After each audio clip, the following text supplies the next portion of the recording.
we are doing series 1 of September 2026. ठीक है, CA inter corporate and other laws. Fine. Case study, first case study आपकी ये रही. Question number 1 पे आते हैं. क्या है question number 1? Okay, assertion reason question है. असर्शन देखो क्या बोल रहा है कि green volt renewable energy limited private placement offer to 190 identified persons during financial year 25-26 is not invalid. Invalid नहीं है, यानी कि वो क्या बोल रहा है कि वैलिड है. अच्छा, mainly because it did not restrict the offer to existing share holders. Okay, Section 42 of the Companies Act 2013 does not prohibit a private placement. मना नहीं करता, प्रोहिबिट नहीं करता प्राइवेट प्लेसमेंट के लिए. Section number 42 from exceeding 200 identified person, कि अगर exceed हो जाए 200 से ज्यादा हो जाए आइडेंटिफाइड पर्सन, जिसके अंदर प्रोवाइडेड द एक्सेस, जो 200 से ज्यादा है, जो एक्सेस है, वो पर्सन जो होते हैं वो क्यूआईबीज और ईसॉप्स वो एक्सक्लूडेड फ्रॉम द काउंट. ये तो एकदम करेक्ट है. रीजन यही है ना. देखो सेक्शन 42 क्या कहता है कि 200 तक ही आप जो है प्राइवेट प्लेसमेंट कर सकते हो, जिसके अंदर हम क्यूआईबीज को और ईसॉप्स को निकालते हैं. मतलब वो कितने मर्जी हो सकते हैं, उनको हम काउंट नहीं कर सकते. ठीक है, तो यही कह रहे हैं कि 200 तक तो था ही, और जो 200 से ज्यादा थे वो थे क्यूआईबीज और ईसॉप्स, तो उनको तो वैसे भी नहीं गिनते, और 200 तक तो अलाउड है ही. तो ये रीजन तो हमारा करेक्ट हो गया. ठीक है, तो अब हमें देखना है असर्शन का, उसके लिए हमें केस स्टडी करी पढ़नी पड़ेगी, और फिर ये भी देखना है कि whether it is a correct explanation of A और नॉट.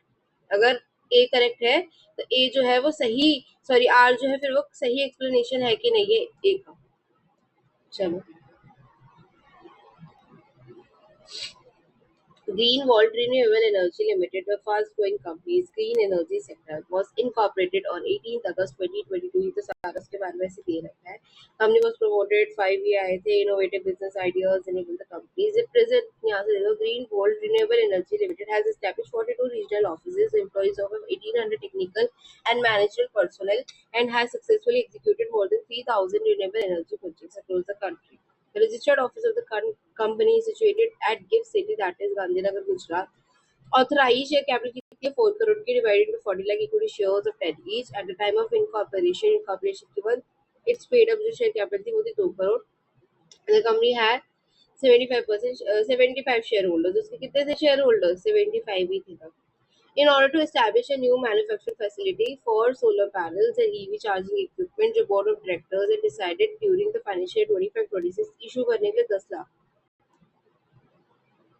अनइश्यूड इक्विटी शेयर्स, जो इशूड नहीं थे, अनइश्यूड इक्विटी शेयर्स थे, उनको इशू करना चाहा उन्होंने थ्रू प्राइवेट प्लेसमेंट करके at the premium of 25 per share to 190 identified persons. ये किसको देना चाहा प्राइवेट प्लेसमेंट करके? 190 आइडेंटिफाइड पर्सन को दिया जाए. आइडेंटिफाइड पर्सन जो थे इंक्लूडेड वेंचर कैपिटल प्रोफेशनल्स, और उनमें कौन कौन आ गए थे? वेंचर कैपिटल आ गए थे, इंजीनियरिंग कंसल्टेंट्स आ गए थे, और अदर हाई नेटवर्थ जो HWIs होते हैं आपके, हाई नेटवर्थ इन्वेस्टर्स, उनको. ठीक है, Okay. Among the prospective investors, a sustainability consultant, ये जो है, is a reputed engineering company. They, along with the several other investors, requested the company to allot only a small number of shares. The board accepted their request. ठीक है, यहीं तक ये. चलो आप पढ़ते हैं दर्शन क्या कह रहे हैं. देखो, वो कह रहे हैं कि green volt renewable energy limited ने क्या किया? प्राइवेट प्लेसमेंट किया. ऑफर टू 190 को ही दिए थे उसने. इज नॉट इनवैलिड, यानी कि इनवैलिड नहीं है, कि वो वैलिड है merely because it did not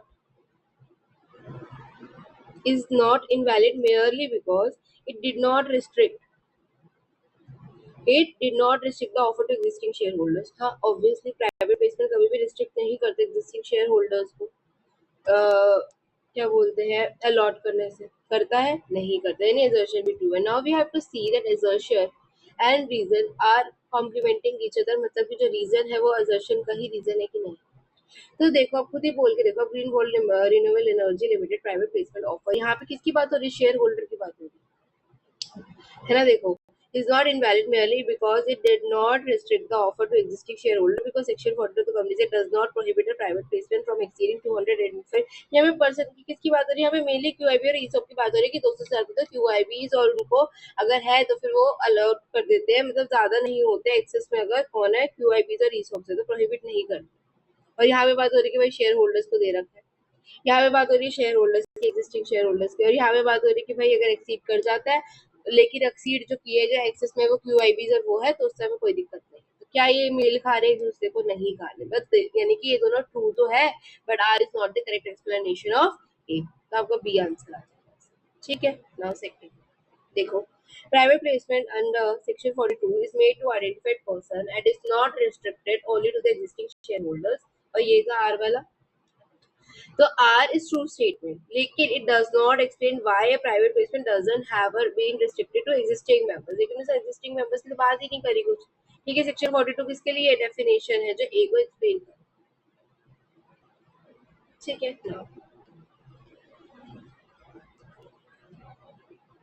question number 2 देखो क्या कह रहे हैं। Which of the following statement is or are correct? हमें इनमें से बताना है कि कौन सा करेक्ट है। चलो question, before Greenwald makes a further private placement, वो फर्दर प्राइवेट प्लेसमेंट करता उससे पहले in the same financial year में द फॉलोइंग स्टेटमेंट हमें दे रहा है कि हमें बताना है कि वो सही है नहीं। सबसे पहले दे रखा है fresh private placement offer can not be made until allotment with respect to the earlier offer is completed. ये तो एकदम ट्रू है ना? क्यों? क्योंकि पहले जो हमारा प्राइवेट प्लेसमेंट चल रहा है उसको कंप्लीट करो, उसके बाद अब नेक्स्ट जो है प्राइवेट प्लेसमेंट पे जा सकते हो, तो तभी जब तक अलॉटमेंट नहीं हो जाती तब तक इज कंप्लीट और the application money is refunded, या फिर एप्लीकेशन मनी अब रिफंड। ये तो ट्रू है, ये सही है। Statement two, completion of the earlier offer automatically authorises the board. जो अगर हमने पहले जो भी फर्स्ट हमारा प्राइवेट प्लेसमेंट था वो हमारा कंप्लीट हो गया, तो ऑथराइज कर देगा बोर्ड को कि वो फर्दर प्राइवेट प्लेसमेंट कर सकता है during the same financial year without complying with the fresh approval requirement. नहीं जी, उसको रेजोल्यूशन तो पास करना पड़ेगा ना। ऐसे थोड़ी ना कि मतलब बिना रेजोल्यूशन पास करे कि अगर फर्स्ट वाला कंप्लीट होगा तो सेकंड वाला कर सकते हैं, सेकंड वाला हो गया तो थर्ड वाला कर सकते हैं, ऐसे थोड़ी ना होता है। पहले आपको रेजोल्यूशन वगैरह पास करनी पड़ेगी ना, पहले आपको बातचीत वगैरह करनी पड़ेगी ना, सीधे तुम गलत होगी।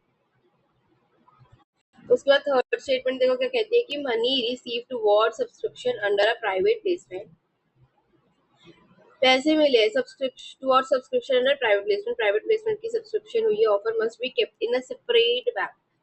हाँ, सेपरेट बैंक में तो रखना चाहिए, और उसको हम यूटिलाइज नहीं कर सकते दूसरे अलॉटमेंट में। हाँ, ये भी ठीक है, नहीं कर सकते दूसरे में। और इफ नॉट अलॉटेड, लेकिन अगर अलॉटेड नहीं हुए मस्ट बी रिफंडेड, उसको रिफंड कर देना within 15 days of the earlier of the closing date of the offer, या फिर 60 डेज फ्रॉम द रिसीव। ये तो 15 दिन के अंदर अंदर, 15 days of the earlier of closing date, 15 दिन किसके क्लोजिंग डेट के, या फिर 15 दिन किसके 60 डेज फ्रॉम द रिसीव। ठीक है, ये एकदम ठीक है, यही होता है। उसके बाद once the earlier private placement is completed, एक बार जो पहले वाला प्राइवेट प्लेसमेंट कंप्लीट हो गया, Greenwald may treat the residual unsubscribe portion of that offer is automatically carried forward. ये कैरी फॉरवर्ड आपने कभी सुना है? कैरी फॉरवर्ड हो जाता ही है ये सब में प्राइवेट प्लेसमेंट में। गलत, यानी first and three are correct. देखो फर्स्ट एंड थ्री, देखो Section 42(5) strictly states that no fresh offer can be made until allotment with respect to the earlier offer are completed. ठीक है, withdrawn or amended. 2 incorrect हुआ, fresh approval जो special resolution है वो चाहिए होता है हमें for each offer। और 3 क्या है, funds must be separate. Fund must be in separate bank account allotted within 60 days or refunded within 15 days thereafter. Statement 4 क्या है, देखो there is no concept of carrying forward वगैरह, कभी नहीं होता। उसके बाद Question number 3. Greenwald Board resolves to increase its authorized share capital from 4 crore to 8 crore। ठीक है, 4 crore से 1 crore लेके जा रहा है वो। Director objects stating that this cannot be done without approval of NCLT। क्या आप NCLT की परमिशन के बगैर ये नहीं कर सकते। ठीक है, वो ये कह रहे हैं since the amounts to an alteration of the capital clause of the memorandum of association, क्योंकि वो कह रहे हैं कि हमें ना अल्टरेशन करनी पड़ेगी कैपिटल क्लोज की MOA में। Assuming कंपनी का जो आर्टिकल है do not concurrently authorizes such an increase। और ये बात ध्यान रखना कि जो AOA है कंपनी का वो ऑथराइज नहीं करता कि इंक्रीज हो क्या authorise share capital. Which of the following correct? Director के ऑब्जेक्शन सही है क्या? क्या सही है कि MOA में चेंज करना चाहिए, और क्या बोलते हैं उसका हमें कैपिटल वो चेंज करना तो हमें NCLT से पूछना चाहिए? नहीं सही, आपके आर्टिकल्स में नहीं है ना, आर्टिकल्स को अमेंड करो ना, फिर उसके बाद ऑर्डिनरी रेजोल्यूशन पास करो शेयर होल्डर्स में। ठीक है, फिर उसके बाद ROC में फाइल कर दो। यही होता है. डायरेक्टर इज करेक्ट नहीं. Director is incorrect. Special resolution share holder is sufficient and no amendment to article. यार अमेंडमेंट भी करना होता है. Director is incorrect. The company must file amend first amended the article if not already authorizes the increase, then pass ordinary resolution of the shareholders followed with the requisite ROC filing. C correct है. The director is incorrect. Increase in the authorized capital requires a unanimous consent. Unanimous नहीं चाहिए होता. 75% sorry 50% से ज़्यादा भी बहुत होता है. Ordinary resolution is enough. ठीक है, तो आपका सी करेक्ट हो. देखो, under section 61 of the Companies Act 2013, a limited company having share capital can alter its memorandum to increase its authorized share capital. This requires authorization by its KOA and ordinary resolution in the general meeting. NCLT approval is not required for the simply increasing authorized capital. अगर authorized capital को increase करना है तो उसके लिए हमें कोई भी जरूरत नहीं है NCLT को approve करने. ठीक है. उसके बाद green volt renewable energy limited proposes to accept deposit from its members. उसने क्या किया, प्रपोज किया कि भाई एक्सेप्ट कर लो डिपॉजिट अपने मेंबर्स, मतलब मेंबर्स से हम अपने डिपॉजिट एक्सेप्ट करें. All of the following statement are correct except one. एक ही ठीक है, इनमें से मैं बताना कौन सा. Accept of the deposit, exceptions of the deposit from members is barred. Barred है क्या? नहीं. Deposit from members may lawfully be accepted. हम एक्सेप्ट तो कर सकते हैं लेकिन lawfully, but only if the company complies with the conditions. लेकिन कंपनी अगर कंडीशंस को क्या करे, कंप्लाई करे, laid down under section 73 of the company acceptance of deposit.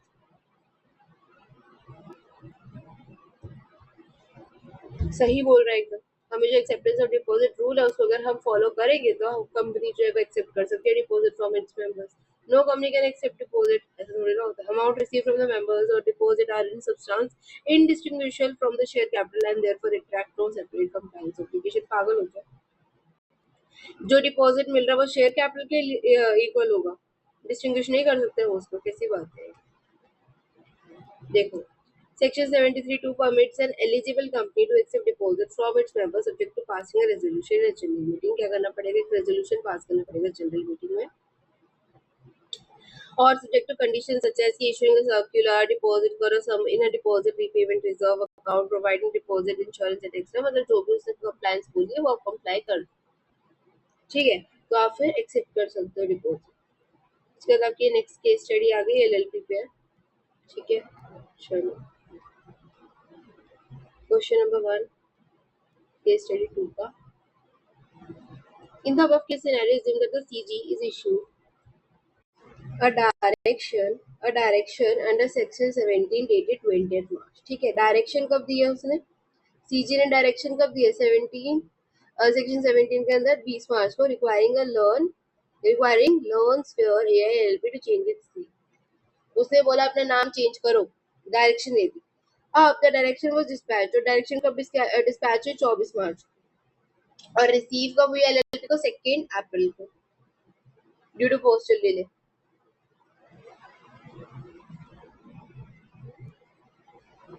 अब डेजिग्नेटेड पार्टनर कह रहे हैं कि 3 मंथ मिलते हैं for compliance should be reckoned from the date of receipt of the direction. वो कह रहे हैं कि 3 महीने मिलते हैं जब date of receipt of direction मिलती है, यानी कि हमें जब डायरेक्शन मिल गई, रिसिप्ट ऑफ डायरेक्शन, तब जो है हम उधर से 3 महीने काउंट करते हैं कि तब तक हमें नाम बदलना पड़ेगा. तो क्या ये ठीक है, करेक्ट है? तो अगर उसके हिसाब से देखा जाए तो फिर 2 जुलाई होनी चाहिए. इनकरेक्ट है, उसको जो है statutory period is reckon from the date of direction and not from the date of receipt. वो कह रहे हैं कि डायरेक्शन जब दी जाती है तब मानते हैं हम, उधर से 3 महीने लेते हैं. दूसरा कह रहे हैं कि LLP मस्ट कंप्लाई बाय 24 क्योंकि period runs from date of dispatch, जब डिस्पैच हो जाता है. और लास्ट करें LLP में complied any time before the CG allots a new name under section 17. बताओ कब से मानते हो, जब वो करता है डायरेक्शन देता है तब, डायरेक्शन डिस्पैच हो जाता है तब, ये डायरेक्शन मिलती है तब. कब, 3 महीने कहाँ से काउंट होते हैं, डेट ऑफ डायरेक्शन. जब डायरेक्शन दे देंगे उसके 3 महीने तक आपको नाम चेंज करना होता है. ठीक है, तो बी इज करेक्ट कि LLP must comply with 20th जून. क्यों, क्योंकि 20th मार्च है तो अप्रैल मई जून 3 महीने हो गए, तो 20 जून को क्योंकि जो स्टैट्यूटरी पीरियड है वो क्या है, date of direction and not for the rate of receipt. Rate of receipt नहीं मानते हमें कब मिला, वो उसने कब दे दिया वो होता है। ठीक है, देखो under section 17 of the LLP Act similar to the section 16 of the Companies Act when the central government directly directs an LLP to change its name, the LLP must comply with a period of 3 months from the date of issue of the direction. Date of the direction was 20th March, making the deadline 20th June. ठीक है, उसके question number 6 देखो क्या बोला है, appointed as a designated partner. ठीक है, LLP को रिक्वायर है कि वो इन्फॉर्म करे रजिस्टर को कब तक, अगर अपॉइंटमेंट हो रही है, अपॉइंटमेंट कब तक बतानी होती है हमें, 15 दिन में, 30 दिन में, 60 दिन में, या फिर along with the next annual return, अगले ही उसमें टलेगा भाई। 15, 30, 60 कब, 30 दिन के अंदर बतानी होती है, एडमिशन होता है। Section 25 LLP 2008 where a person becomes और सीजेस, चाहे वो बनता है चाहे वो सीज टू बिकम पार्टनर, और where there is any change of name और एड्रेस, चाहे नाम बदलाओ एड्रेस वगैरह बदलाओ पार्टनर का, तो एलएलपी को कब तक भर देनी चाहिए, 30 दिन में। सबके लिए 30 दिन है, सबके लिए। Question number 7 says the bank granted a loan on 25th July. Bank ने लोन दिया है 25 जुलाई को, relying upon the MCA record which still showed, जो MC का रिकॉर्ड है उसके अंदर अभी भी क्या दिखा रहा है, वैभव जैन एज अ पार्टनर, लेकिन वैभव जैन अभी नहीं होगा तभी बोल रहे हो कि अभी तक दिखा रहा है वो, और उसी के बेसिस पे बैंक ने क्या किया, लोन दे दिया, which of the following is most appropriate, Vaibhav will not be liable, Vaibhav will remain liable, Vaibhav may continue to regard as a partner vis-a-vis third party who dealt with the LLP without notice of its cessation. Only the LLP is liable because partner information और NC record is irrelevant. बताओ partner पहले तो liable होगा या नहीं होगा, liable होगा तो पूरा होगा या फिर खाली उसी पार्टी के लिए होगा, बताओ। इस केस में क्या होता है, जब कोई बंदा आपको किसी ये भरोसा रख के देता है कि भाई आप भी उसके अंदर हो, आप भी उसके पार्ट हो, और तब आपको वो दे रहा है, और पब्लिक जो आपका डॉक्यूमेंट्स वगैरह वो कह रही है कि आप हो पार्ट, तो आप होते हो, लेकिन किसके लिए, सिर्फ उसी बंदे के लिए जिसने ये विश्वास करके किया कि आप उसके पार्ट हो। ठीक है, तो सी आ जाएगा, मैं continue to be regarded as partner, third party के लिए खाली जिसने एलएलपी को सोचा था विदाउट नोटिस ऑफ सिचुएशन, और उसने नोटिस भी नहीं दिया, तो उन्हें सीज कर दिया पार्टनरशिप से। Under section 24 3 of the LLP Act, a former partner is still considered partner in relation to anyone dealing with the LLP unless जो person उसने notice किया of his cessation और a notice has been delivered। जब तक notice नहीं दिया जाएगा, since no notice was filed, क्योंकि कोई भी notice नहीं दिया गया, ROC and bank relied on MC records, उन्होंने MC के records पे rely किया, वैभव जो उसके लिए liable हो जाएगा to the।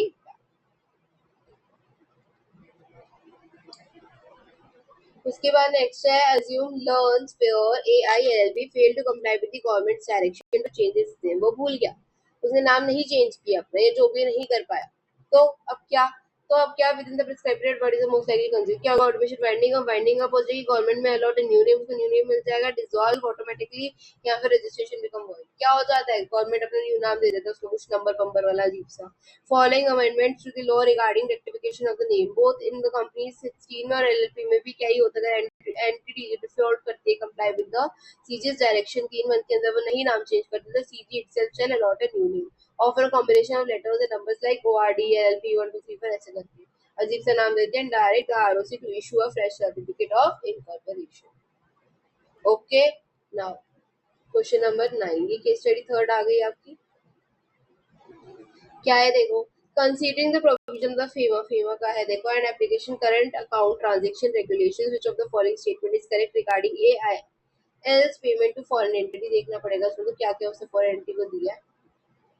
Case 3 एक्वानोवा infrastructure limited, देख लो इंफ्रास्ट्रक्चर किया है, इंडियन प्रोजेक्ट इंजीनियरिंग कर रही है, procurement and construction, company was awarded 99,500 crore contract by the government of Tamil Nadu in April 2025 for the construction of small multi-purpose dam integrated with AI-enabled flood management system.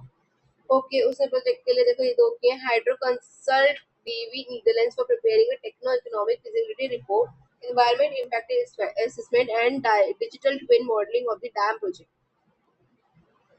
7 million लिए, बताओ ठीक है, तो यानी कि ये इसका पूछ रहा है ये और इसका पूछ रहा है। तो सबसे पहले मुझे इसका बताओ कि इसने कितना किया है, 7 मिलियन के, क्या ये अलाउड है? हाँ जी अलाउड है। कोई भी प्रायर अप्रूवल किसी की भी आरबीआई की या उसकी सीजी वगैरह की कोई भी जरूरत नहीं है, क्योंकि ये 10 मिलियन के अंडर है। ठीक है, तो इसको कोई भी जरूरत नहीं है पूछने की। Okay. Now, Tax Affairs Solution Limited UK for migration of its enterprise resource planning ERP platform के लिए है। ठीक है, और एकल cloud ERP and implementation of AI based, ये आपका इसका क्या हो गया, ये ऑपरेशनल टास्क हो गया, डे टू डे का हो गया। और कितना कर रहा है, 2 मिलियन कर रहा है, तो इसको भी जरूरत नहीं है, दोनों को ही जरूरत नहीं है कुछ भी पूछने की, करने की, रिक्वेस्ट वो करने की। तो देखो, all can remit this and this without obtaining prior approval. All can remit 7 million without approval, but this both payments require prior approval, but this. तो ए आ जाएगा आपका। ठीक है, तो आपका आ जाएगा इसका ए। देखो, these are current account transactions, CAT है ये, CU, okay, CUAT.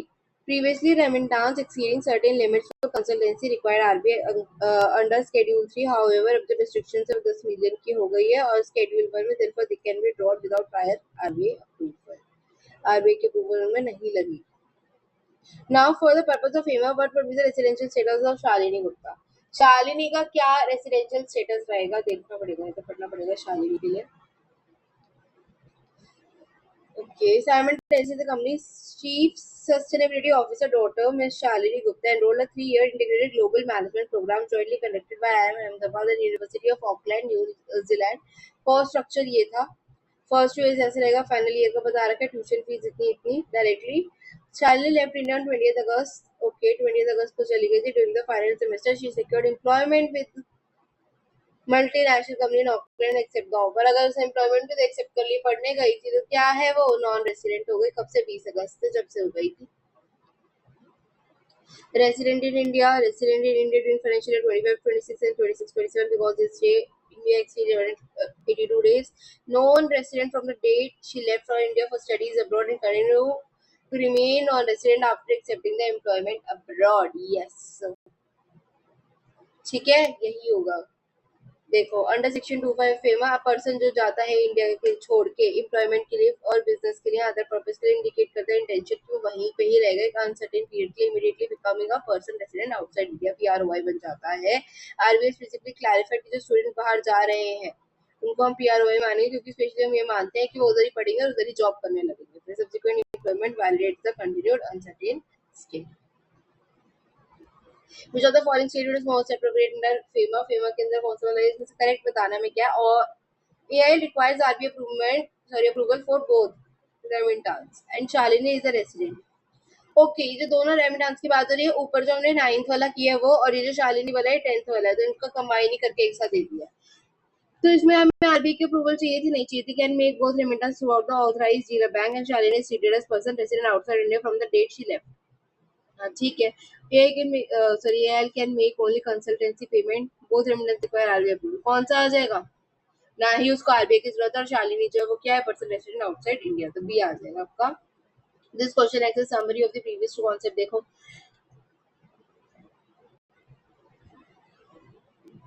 ठीक है।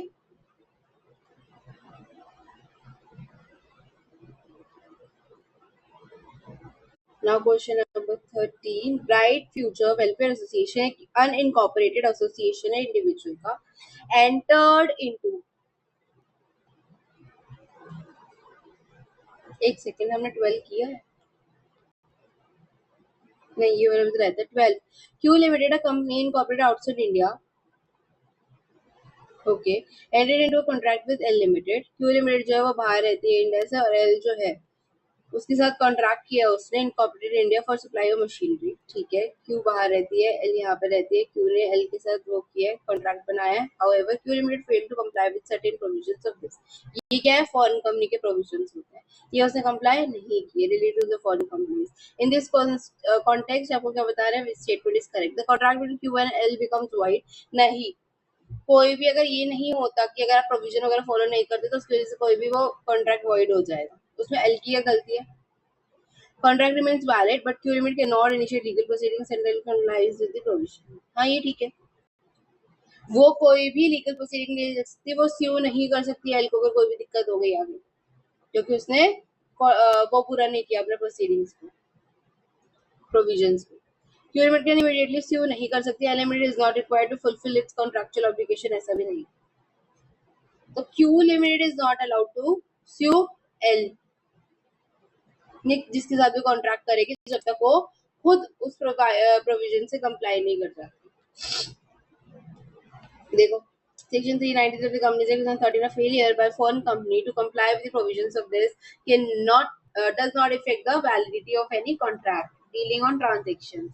However, जो foreign company है shall not be entitled to bring any suit, claim या कोई भी set of initiate legal proceedings in respect of any such contract until it complies.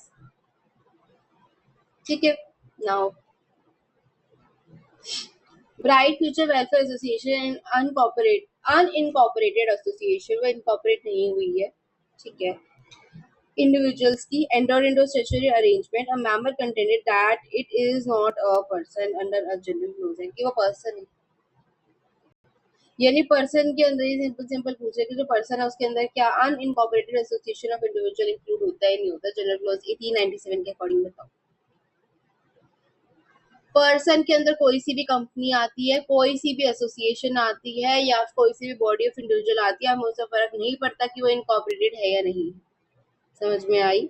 The member is correct, नहीं. Association is a person only if it is registered, नहीं. Association is a person since the term person under the general clause that includes any company, association or body of individuals whether they are incorporated or not. C हो गया. Person के अंदर क्या क्या आता है? कोई भी company, association, body of individual, चाहे वो कॉर्पोरेट हुई हो या नहीं हुई हो. Section 3 of the general clause act specifically defines person to include artificial unincorporated bodies also. Registration and incorporation is strictly not a prerequisite to be treated as person under GCA. इसमें incorporate होना ही पड़ेगा. ठीक है. Question number 14. Ritika pledged her shares. उसने अपने shares को pledge कर दिया for a loan. During the discussion, one of her friend argued that the shares cannot be treated as movable property. बताओ, shares are movable or not? They are not immovable. ठीक है, यानी कि वो क्या होते हैं? Movable होती है. Shares वगैरह क्या होते हैं? Movable. ठीक है. Shares are immovable, shares are movable, neither movable becomes movable property only after being transferred. तो ये क्या है इसका? Shares are movable क्योंकि they are not immovable. Immovable नहीं होते इसलिए वो movable होते हैं. देखो, movable property is defined negatively. It means property of every description except immovable property. वो हर चीज है बिना except immovable property. तो इसलिए explicitly declares that shares or other interest of any member in the company shall be movable property. इससे वो क्या हो जाएगी? movable property हो जाएगी. उसके बाद लास्ट एमसीक्यू आपका board of class limited is a public limited company. पूछा गया इसने प्रोविजंस ऑफ द कंपनी से resultant effect of convening meeting on the above date. Okay. In a public limited company engaged in a manufacturing of doors and panels made of toughened glass. The company was incorporated on 1st November 2023 with requisite members and capital. First annual general meeting जो थी वो हुई 1st May 2024 को. Mister F ने company secretary के decide किया to call next annual general meeting for the financial year 23-24 on 1st August 2025. कि वो आप करेंगे 1st अगस्त को. On 31st July 2025 क्या हुआ? Company applied the restart the company for the extension of 4 days. उसने क्या बोला कि भाई 4 दिन की हमें एक्सटेंशन दे दीजिए. ठीक है. Okay, to hold the meeting on 5th August. On the ground of the accounts department was asking for the another couple of days for finalizing the accounts. ताकि finalize नहीं हुए accounts, इसके लिए उसको 4 दिन और चाहिए. But the plea was restricted by the ROC. Company went on the conduct of the aforesaid. क्या होता है? क्या होता है जब हम बोलते हैं कि भाई हमें एनुअल जनरल मीटिंग जो डिले करानी है तो फाइन लगता है, पेनल्टी लगती है. ठीक है. किस पे लगेगी? कंपनी पर भी और every officer in default. Penalty कितने की लगती है? वैसे तो 1 लाख की लगती है, प्लस जितने भी दिन आपको डिले कराना है उतना 5,000. उस एक दिन का 5,000. ठीक है. तो 1 लाख से लगी गई और 4 दिन डिले बोले उसने, यानी कि 4 into 5,000 which is 20,000. That means 1,20,000 की पेनल्टी लग जाएगी. देखो, company and every officer in default shall be liable. ठीक है. 130 नहीं, 1 लाख नहीं, 120. ठीक है. The company and every officer in default shall be liable to total penalty of 120 for the delay in the conveying the annual general meeting देखो। Section 99 of the Companies Act 2013 prescribes the penalty of the default in holding an AGM. The penalty in the flat fees कितना लगती है? 1 लाख लगती है, plus जो further penalty वो 5,000 for every day लगती रहती है। तो 4 दिन की 5,000 20,000 हो गए थे 21। ठीक है। नाउ डिस्क्रिप्टिव, ये आ गया। क्या पूछा है? Referring the application provision of the Companies Act 2013 decide whether the contention of the shareholders are tenable। क्या जो shareholders का contention है वो tenable है क्या देखना पड़ेगा। क्या है contention उनका? 2 lakh equity shares of 100 each were issued। ठीक है जी, at a premium of ₹8 per share by MNC Limited after the offer of the same was received from the shareholders in terms of prospectus issued by the company on the 1st July 2024. The prospectus specified that the amount received from the issue will be exclusively used for setting up manufacturing unit for affordable dialysis equipment. In October 2025, the company, after the proper market survey, found that there is ample demand for cloud-based hospital. Okay. Management software and thereby decided to develop such software. It also wanted to divert a small amount for investment in the equity share of large successful companies. Since there was a surplus money from the above issue of the equity shares, the board of directors ने 2 resolution pass की for the purpose. First जो था for investing 1,20 lakh in the development of the cloud-based hospital management software और second 10 lakh का equity shares of the Vile Limited and listed company. To avoid any unwarranted situation with shareholders, directors called a general meeting in which votes जो थे वो cast किए गए। ठीक है, vote वर casted. ठीक है, okay. In the favour of the proposal were in excess of the votes cast against it, मना कर दिया, but did not amount to 3/4 of the votes cast. लेकिन वो 3/4 जितने नहीं थे। Some shareholders objected to the above actions of the board on the following grounds. क्या बोला? That the resolution passed in general meeting was not proper since the required majority did not approve the same. इन्होंने majority उन्होंने इतना approve नहीं किया।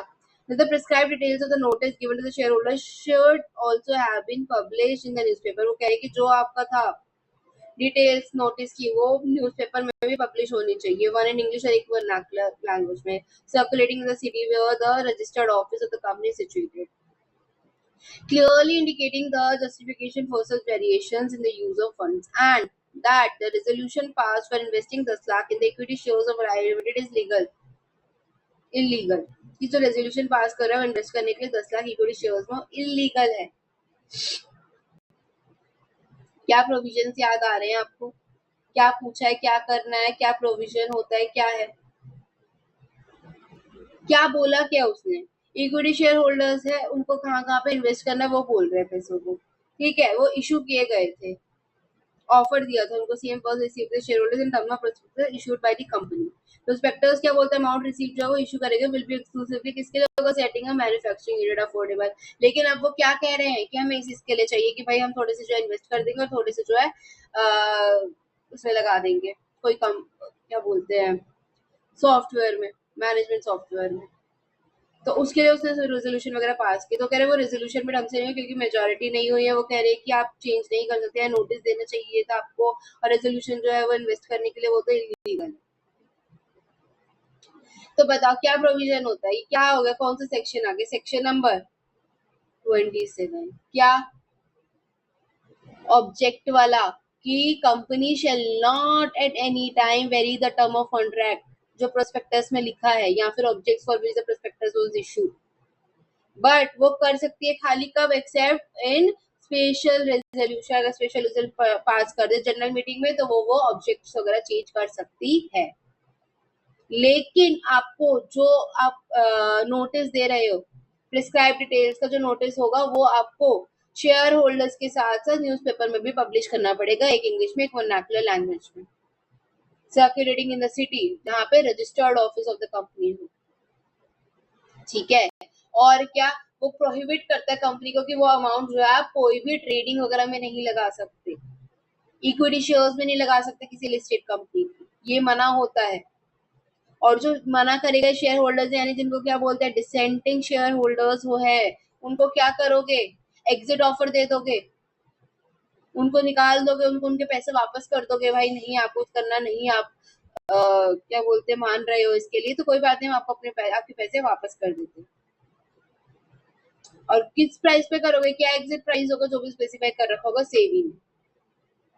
ठीक है, अब यहाँ पर देखो क्या है, इक्विटी शेयर्स तो इशू करे हैं, ठीक है, किसके लिए करे थे, किसके लिए करे हैं, मैन्युफैक्चरिंग यूनिट के लिए, जो अफोर्डेबल डायलिसिस इक्विपमेंट के लिए। लेकिन अब कंपनी क्या बोलेगी, जो हमारे सरप्लस मनी बच गया है उसको मैं इशू करूंगा shares for the development of cloud based hospital management software for the investing in equity shares of I limited.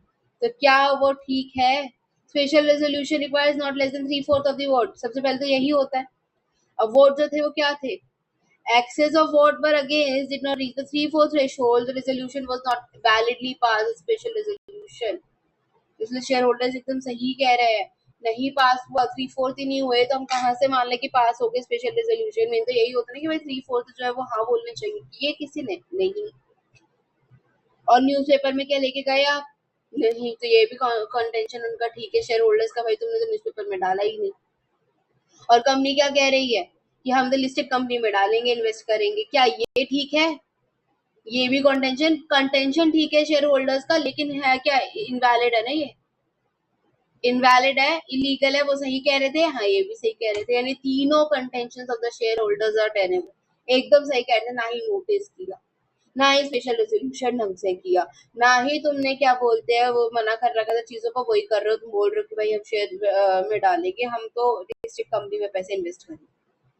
देखो Section 27 of the Companies Act 2013 provides that the company shall not vary the terms of contract, उनको contract के terms को vary नहीं करना चाहिए in the prospectus या फिर objects को which the prospectus was issued, except by way of special resolution passed at the general meeting। Proviso क्या कहते हैं, newspaper publication, the prescribed details of the notice must be publish in 2 newspapers, एक English में एक vernacular language में, circulating in the city of the registered office, indicating justification of such variation.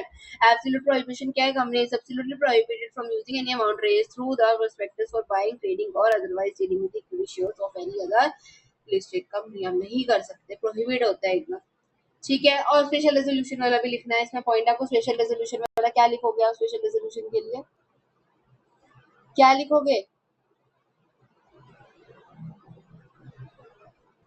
कि 3/4 से ज्यादा होना चाहिए, ठीक है।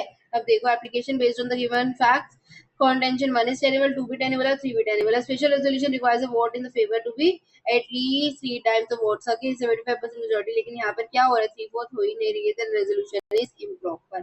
Law explicitly mandates dual newspaper publication English vernacular of the notice justifying the variation which the board failed to do so.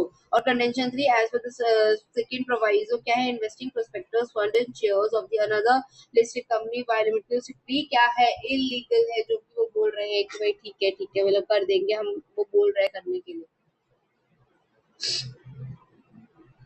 ठीक है, okay.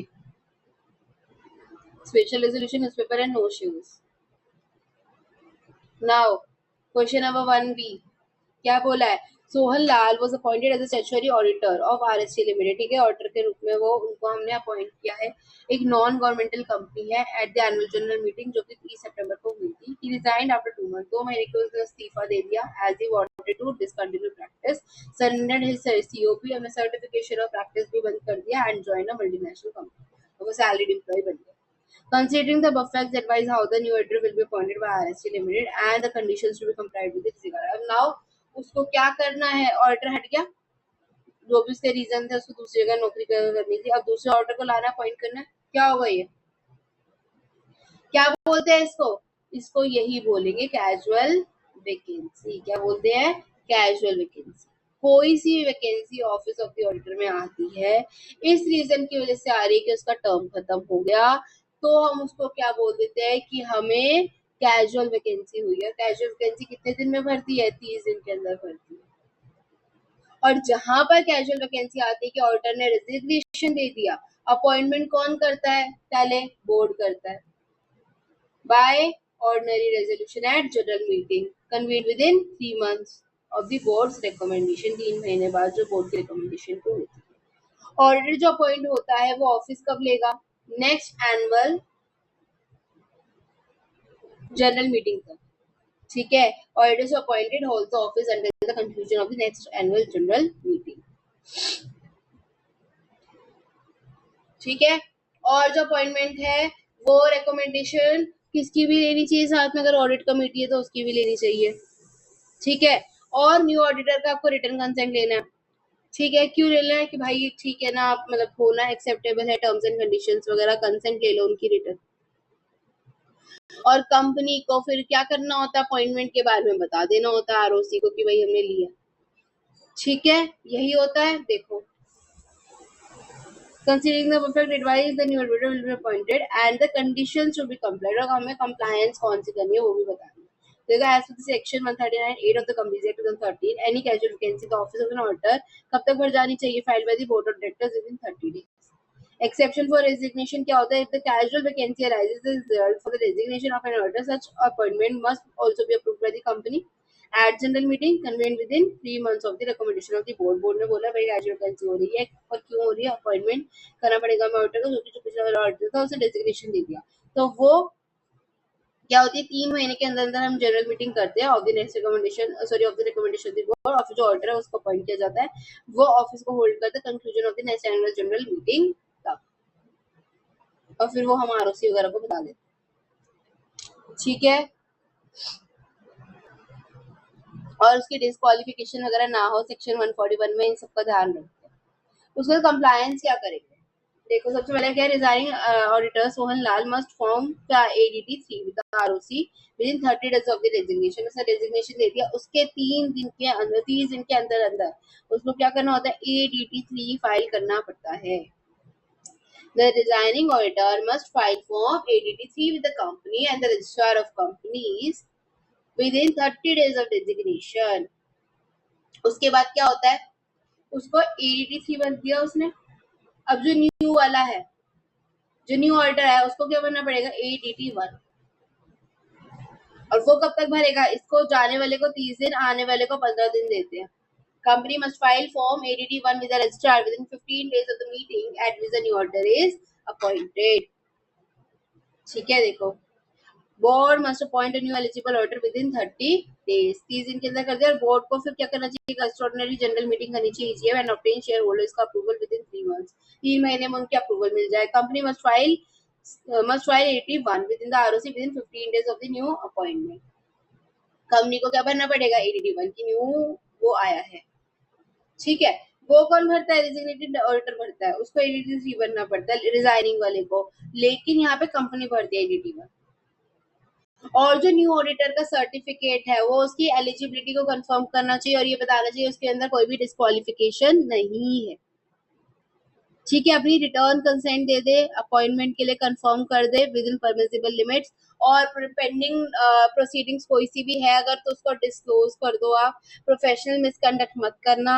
Incoming auditor जो है उसको बातचीत करनी चाहिए आउटगोइंग ऑडिटर से as a matter of professional courtesy. ये तो आपने ऑडिटिंग में भी पढ़ा है कि क्यों रीजन की किस वजह से छोड़ के जा रहे हो, क्या हुआ था, कैसे क्या है, थोड़ा सा उसको बातचीत कम्युनिकेशन कर लेनी चाहिए जो जा रहा है आउटगोइंग ऑडिटर है उससे, ठीक है। Company must form ADT 1 with the ROC with in 15 days, ठीक है। तो आप भी लिख सकते हैं, मैं आपको बता देती हूँ क्या क्या लिखना है इसके अंदर। देखो, यू विल राइट ADT 1 के बाद the new auditor certificate must confirm eligibility and absence of disqualification under section 139 141 of the Companies Act 2013 and give a written consent to the act, confirm the appointment is within the permissible limit, disclose pending proceedings if any regarding professional misconduct, and the incoming auditor should communicate with the outgoing auditor as a matter of professional courtesy under ICAI Code of Ethics.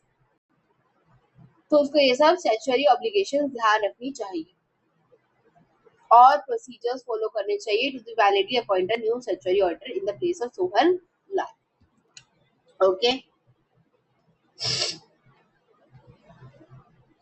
First auditor board करेगा 30 days में, members 90 days in EGM, subsequent auditor members at EGM hold till 6th AGM।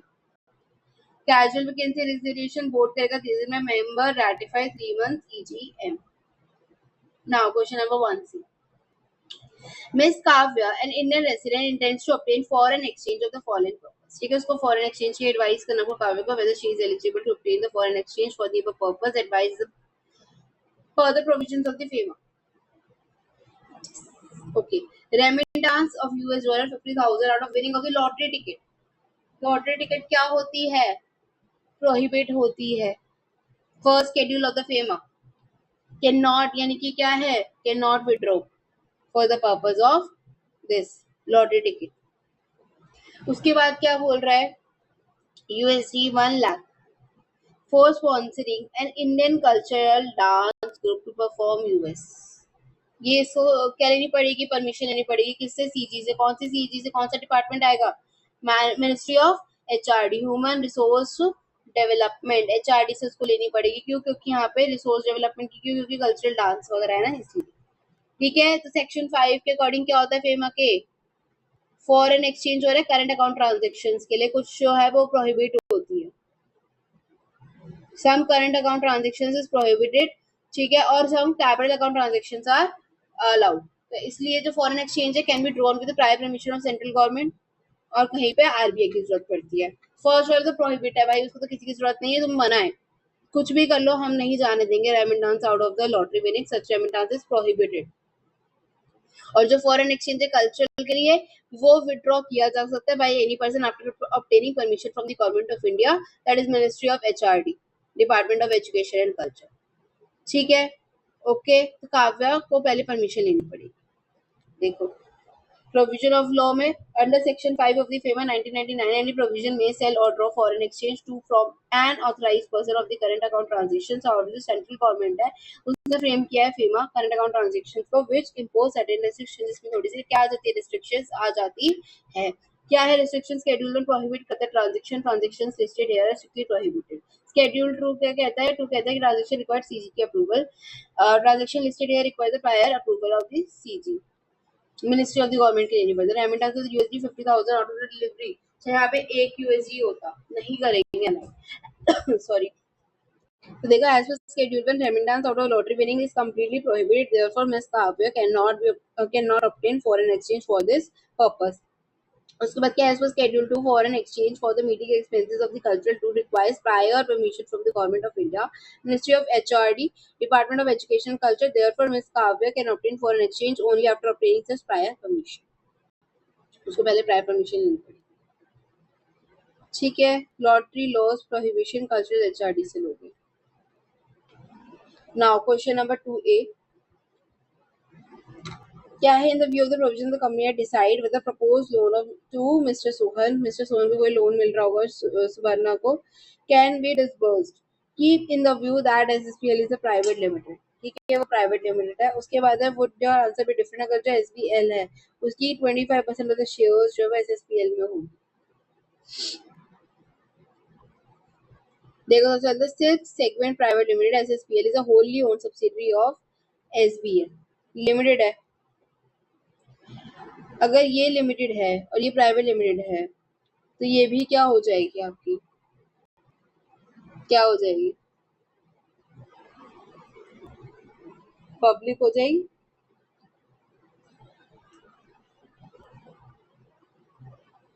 Okay, board of directors of SSPL have collectively decided on a proposal to grant loan for 18 lakh and 35 lakh to Sohan and Subarna respectively. किसने decide किया है? SSPL ने. ये private वाली है. ठीक है. For the purchase off fully paid up shares in SSPL.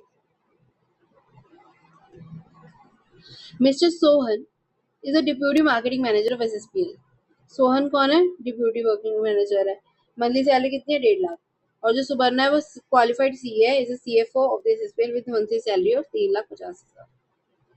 ठीक है. In the view of the provisions of the Companies Act 2013, decide whether the provisions of loan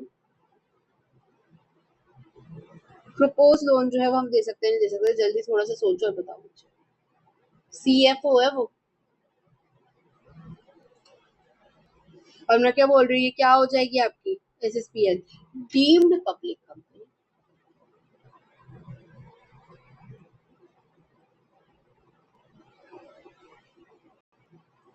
बताओ. तो देखो क्या बोला है मैंने कि ये तो होगी डीम्ड पब्लिक कंपनी. अब डीम्ड पब्लिक कंपनी है तो पब्लिक कंपनी में प्रोविजन क्या होता है कि आप किसी भी अपने एम्प्लॉय को लोन या फिर कुछ भी पैसे वगैरह नहीं दे सकते, इसलिए नहीं दे सकते या तो खुद की कंपनी के लिए या जो आपकी होल्डिंग कंपनी है उसके शेयर्स वगैरह खरीदने हो तो। लेकिन इसकी एक एक्सेप्शन है। क्या एक्सेप्शन है? कि आप 6 महीने की सैलरी तक दे सकते हो, 6 मंथ की सैलरी तक दे सकते हो। एक और इसमें भी एक्सेप्शन है कि वो केएमपी ना होना चाहिए, केएमपी नहीं होना चाहिए।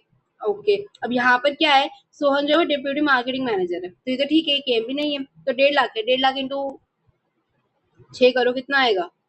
9 लाख। और उसको दे कितना रहे हो आप? कितना दे रहे हो आप लोन उसको? 18 लाख का, जो कि ऑब्वियसली ज्यादा है, यानी कि आप सोहन को तो नहीं दोगे, नहीं दे पाओगे क्योंकि उसकी लिमिट से ज्यादा आ रहा है।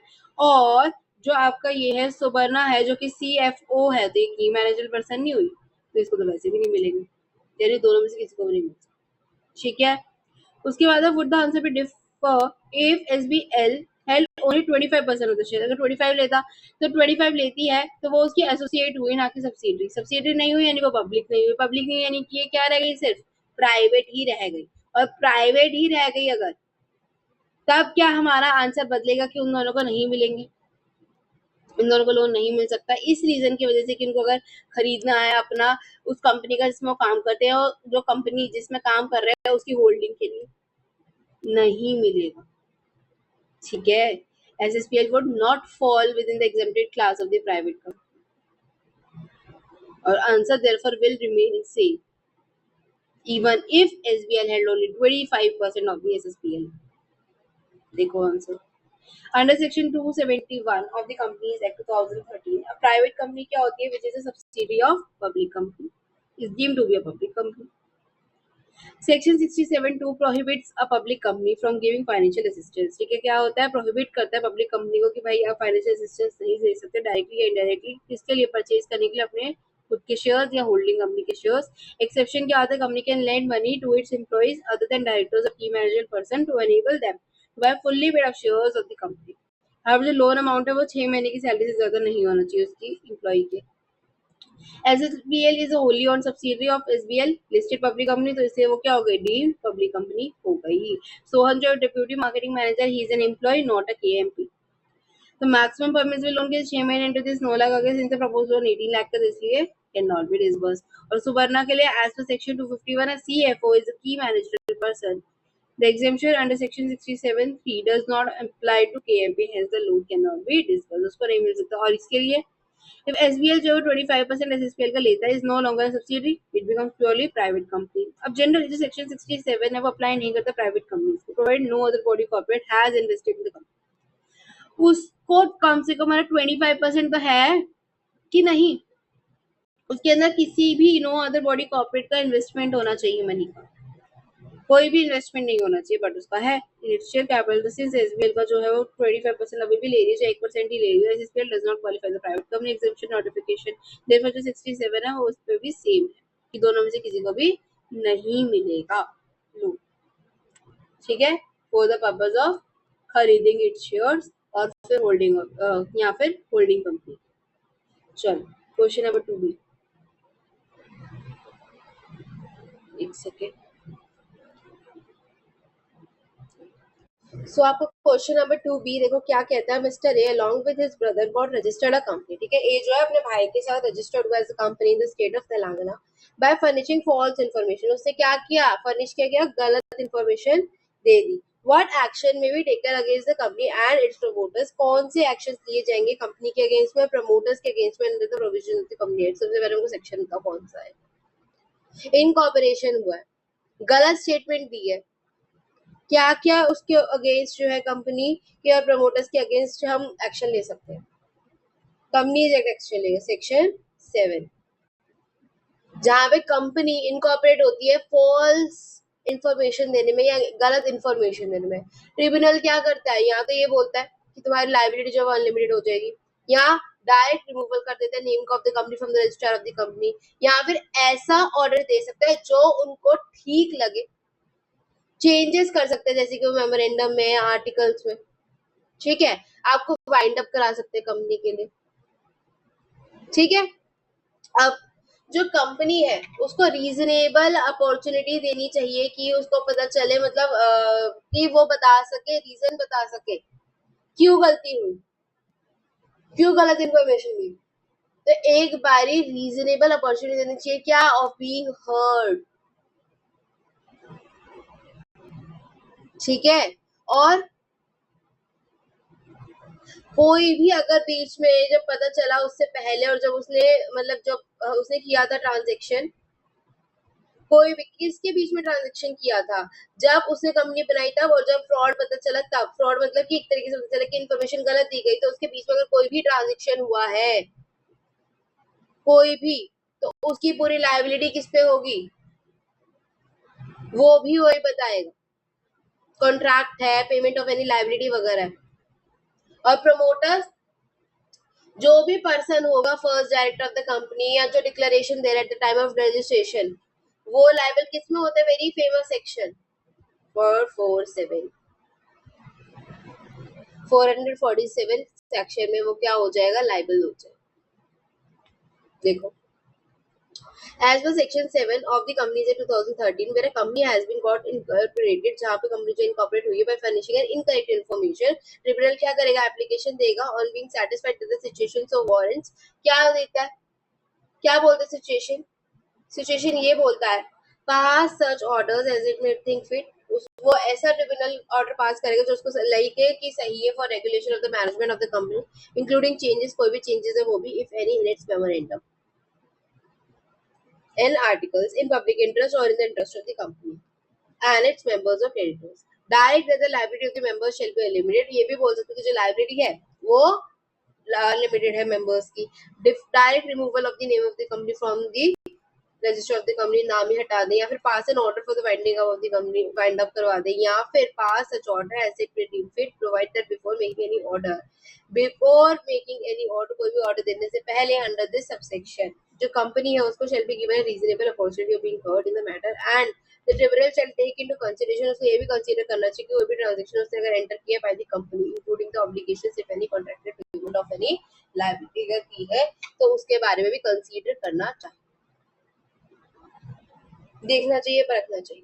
और क्या, ऑल्सो द प्रमोटर्स, जो पर्सन है name the first director of the company and the person making the declaration the time of the registration of the company shall each B liable for the action of section, किसके लिए, action के लिए, कौन से लिए liable होगा, कहाँ पे लायबल होगा, सेक्शन 447, ठीक है ना। नेक्स्ट क्वेश्चन क्या बोल रहा है, देखो, state what do you understand by the term document, document का मतलब बताना बोल क्या होता है, क्या होता है, return, it can be return, it can be express, it can be describe, एक सब्सटेंस पे, है ना। और क्या, कोई भी मीन्स से, मीन्स क्या हो सकता है, कोई लेटर हो सकता है, फिगर्स हो सकते हैं, कोई भी साइन हो सकता है, मार्क हो सकता है, जिसको हम यूज करेंगे, और वो रिकॉर्डेड होना चाहिए, ये भी इंपॉर्टेंट होता है कि मिट ना जाए कहीं वो होता है document. Discuss which of the following will be treated as document, एक पावर ऑफ अटर्नी क्या डॉक्यूमेंट हो सकती है, और a digital sign loan agreement showed as electronic record, वो क्या आपका डॉक्यूमेंट हो सकता है, ठीक है। तो आपको बताना है, जनरल क्लॉज एक्ट लगेगा यहाँ पे। डॉक्यूमेंट क्या होता है, रिटर्न, एक्सप्रेस, डिस्क्राइब, एक ऐसे सब्सटेंस जिसके मीन्स मतलब क्या, किस तरीके से लिख रहे हो, लेटर से लिख रहे हो, फिगर से लिख रहे हो, कोई भी मार्क है, साइन है कोई भी उस पर, और वो इंटेंडेड टू बी यूज हो, या फिर उसका जो पर्पस है वो रिकॉर्डेड, जैसे कि बुक्स, फाइल्स, पेंटिंग्स, है ना, इंडियन करेंसी। अब मुझे बताओ, ये पूछ रहे हैं पावर ऑफ अटर्नी क्या डॉक्यूमेंट है, तो बताओ। पावर ऑफ अटर्नी रिटर्न होती है ना, होती है, उसके अंदर क्या लिखा होता है, पावर ऑफ अटर्नी में क्या लिखा होता है, अथॉरिटी लिखी होती है, सामान लिखा होता है, कोई भी मतलब कोई भी अगर बारे एसेट्स वगैरह वो किसके है, किसकी पावर है उस पर, ये कुछ भी है ना, अथॉरिटी ग्रांटेड, लीगल यूज में बहुत काम आता है, तो हम क्या मानेंगे, और वो क्या होता है, रिकॉर्डेड होता है, तो हम क्या मानेंगे इसको, document, it is the document. और डिजिटल साइन लोन एग्रीमेंट है, वो भी ऑब्वियसली साइन है, लोन एग्रीमेंट है हमारा, और उसको हम रिकॉर्ड भी कर रहे हैं, then it is also an document, it is also a document. Under Section 318 of the General Clause Act 1897, document includes any matter written, expressed और डिस्क्राइब्ड अपॉन एनी सब्सटेंस, किसी भी सब्सटेंस पे लिखा हो, एक्सप्रेस किया गया, डिस्क्राइब किया गया बाय मींस ऑफ लेटर्स, किसके मींस में, लेटर्स और फिगर्स और मार्क्स और by any more than one of those means, या फिर एक से ज्यादा means intended to be used, जिसको यूज करने की इंटेंशन हो, और विच मे बी यूज, यहाँ पे जो यूज होए for the purpose of recording, record करने के लिए, दैट मैटर। एग्जाम्पल्स कैसे, books, files, paintings, inscriptions, computer records and currency records. अच्छा देखो, इंक्लूड दिस एंड दिस, और जो इंडियन करेंसी नोट्स है वो एक्सक्लूडेड होते हैं, Indian currency are not document.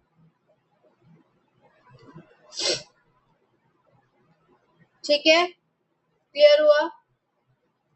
Books, files, painting, inscriptions and computer records, लेकिन जो इंडियन करेंसी नोट्स है वो क्या होते हैं, एक्सक्लूडेड होते हैं।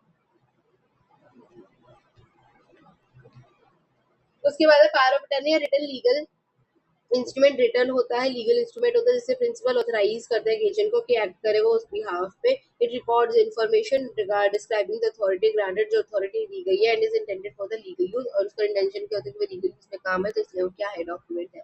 Digital sign loan agreement stored as an electronic record में क्या है, the definition of the document is technology neutral. क्या होती है वो, टेक्नोलॉजी न्यूट्रल होती है। डॉक्यूमेंट कोई बस एक वो होना चाहिए कि भाई किसी पे भी लिखा हो, ये थोड़ी ना कि कंप्यूटर पे लिखा था उसको डॉक्यूमेंट नहीं मानेंगे, तो इसलिए वो टेक्नोलॉजी न्यूट्रल होते हैं, तो इसलिए loan agreement intended to be used for recording matter, तो इसलिए वो सेक्शन 318 में आ जाएगा, उसको भी डॉक्यूमेंट बोल देंगे, तो both therefore fall with the meaning of document under section 318 of the general laws act 1897। ठीक है, नाउ क्वेश्चन नंबर 3A क्या पूछा, देखो, referring to the application provisions of the companies act 2013 decide whether the mister D contentions are tenable and advise the time within which the company must change its name, the regional director's direction is valid. बताओ, name के बारे में पूछ रहा है वो, कब change करवाना पड़ता है नेम, जब वो too nearly resembles to be same existing company से, या ट्रेडमार्क वगैरह ले रखा उससे सेम लगता है, या कुछ भी मतलब गलत हो तब लगता है, तब सीजी जो है वो बोलेगी कि भाई चेंज करा दो। और कितने महीने में करवाना चाहिए, 3 मंथ्स, 3 महीने में नाम बदलना चाहिए, नहीं तो फिर सीजी अपना गंदा सा नाम दे देगी। ठीक है, application by the trademark proprietor must be made with in, और ट्रेडमार्क वाले को जो भी कंप्लेंट करे उसको कितने साल में कर देना चाहिए, कितने टाइम में कर देना चाहिए, 3 साल में। अगर 3 साल के बाद उसको होश आ रहा है कि भाई कोई कंपनी ऐसी भी है जो मेरे नाम से ट्रू नियरली रिजेंबल है, जो भी है सेम कर रही है, तो फिर उसको अलाउड नहीं करेंगे, 3 साल देते हैं। ठीक है, ओके, चलो अब पढ़ते हैं क्या है। UINA infra projects private limited was incorporated 1 June 2023। Mister X has already registered trade name, कैसा, UINA इंफ्रा प्रोजेक्ट्स का 1 अप्रैल 2019 को under the trademarks act 1999। Mister X was ill since 1 April 2022, और वो कब था, बीमार था वो। ऑन रिकवरिंग ऑन 20 में 25 उसने देखा कि 5 जुलाई को he learn the company has been incorporated under his name. कब देखा उसने, 5 जुलाई 2025 को। और वो कब आई थी हमारी न्यू कंपनी, 23 है ना, ओके। तो क्या किया, he launch complaint regional director को 10 जुलाई 25 को, requesting a direction the company to changes है। रीजनल डायरेक्टर ने एग्जामिन किया और इशू किया डायरेक्शन 11 जुलाई 2025 को to UINA infra projects private limited to change its name. Mister D, a director of the company, contended that the direction was bad in law. वो कह रहे हैं कि भाई गलत है, कंटेंशन गलत है, क्यों, क्योंकि the name of the company is not Holi identical with two nearly resembles the name of any other company. वो कह रहे हैं कि हमारा नाम सेम है ही नहीं, टू नियरली रिजेंबल ही नहीं है, ओके। और दूसरा, The stipulated period for making such complaint is expired by 31st May 2025। वो क्या 31st May को हमारा खत्म हो गया था, 2025 यानी 2 साल के कह रहे हैं, क्योंकि 1 जून है ना, कह रहे 2 साल में खत्म हो गया था। दोनों ही बेटा टेनेबल नहीं है, एक तो यहाँ पे 3 साल होता है, 2 साल नहीं। और दूसरी बात ये जो कह रही है कि टू नियरली रिजेंबल नहीं है, उससे कंप्लेंट की, वो पागल है। मतलब देखो, रेस्ट्रिक्शन जो होती है सेक्शन 16 की बात कर रहे हैं, ठीक है, सेक्शन 16 है ये नेम वाला। इसमें क्या होता है, खाली ये नहीं है कि भाई to resemblance to existing company का नेम, लेकिन क्या है, ट्रेडमार्क रजिस्टर्ड था भाई उसका। ट्रेडमार्क अगर रजिस्टर्ड है यूआईएनए इंफ्रा प्रोजेक्ट से, और जो कि ट्रेडमार्क से वर्ड पैटर्न क्या बोलते हैं उसको, कि वो सेम है उसका ट्रेडमार्क। अगर ट्रेडमार्क सेम होता है तो आप जो है आपको चेंज करना पड़ेगा, ठीक है, चेंज करना पड़ेगा। अब ये नहीं बोल सकते कि नहीं रिजेंबल करता है, ये जो भी है। देखो, under section 16 of the Companies Act 2013, rectification of the name of the company, if the company is registered with a name which in the option of the central government delegated to the regional director, जो RD को दिया गया, CG ने RD को दे दिया अपनी बात,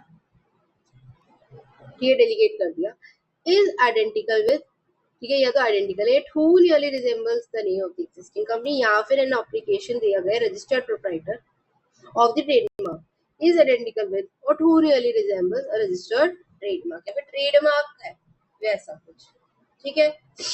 तो the central government may direct the company to change its name, application में trademark proprietor must within 3 years दे देना चाहिए ऑफ द इनकॉर्पोरेशन।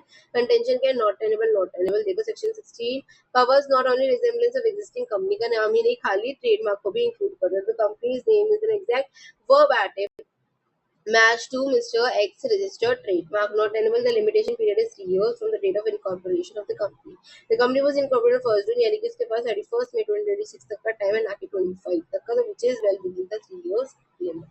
So इसलिए the company must comply with the directions and change the name within a period of 3 months from the issue of such direction by passing an ordinary resolution. उसको ordinary resolution को पास करते हुए अब company को अपना नाम change कर देना चाहिए, ठीक है।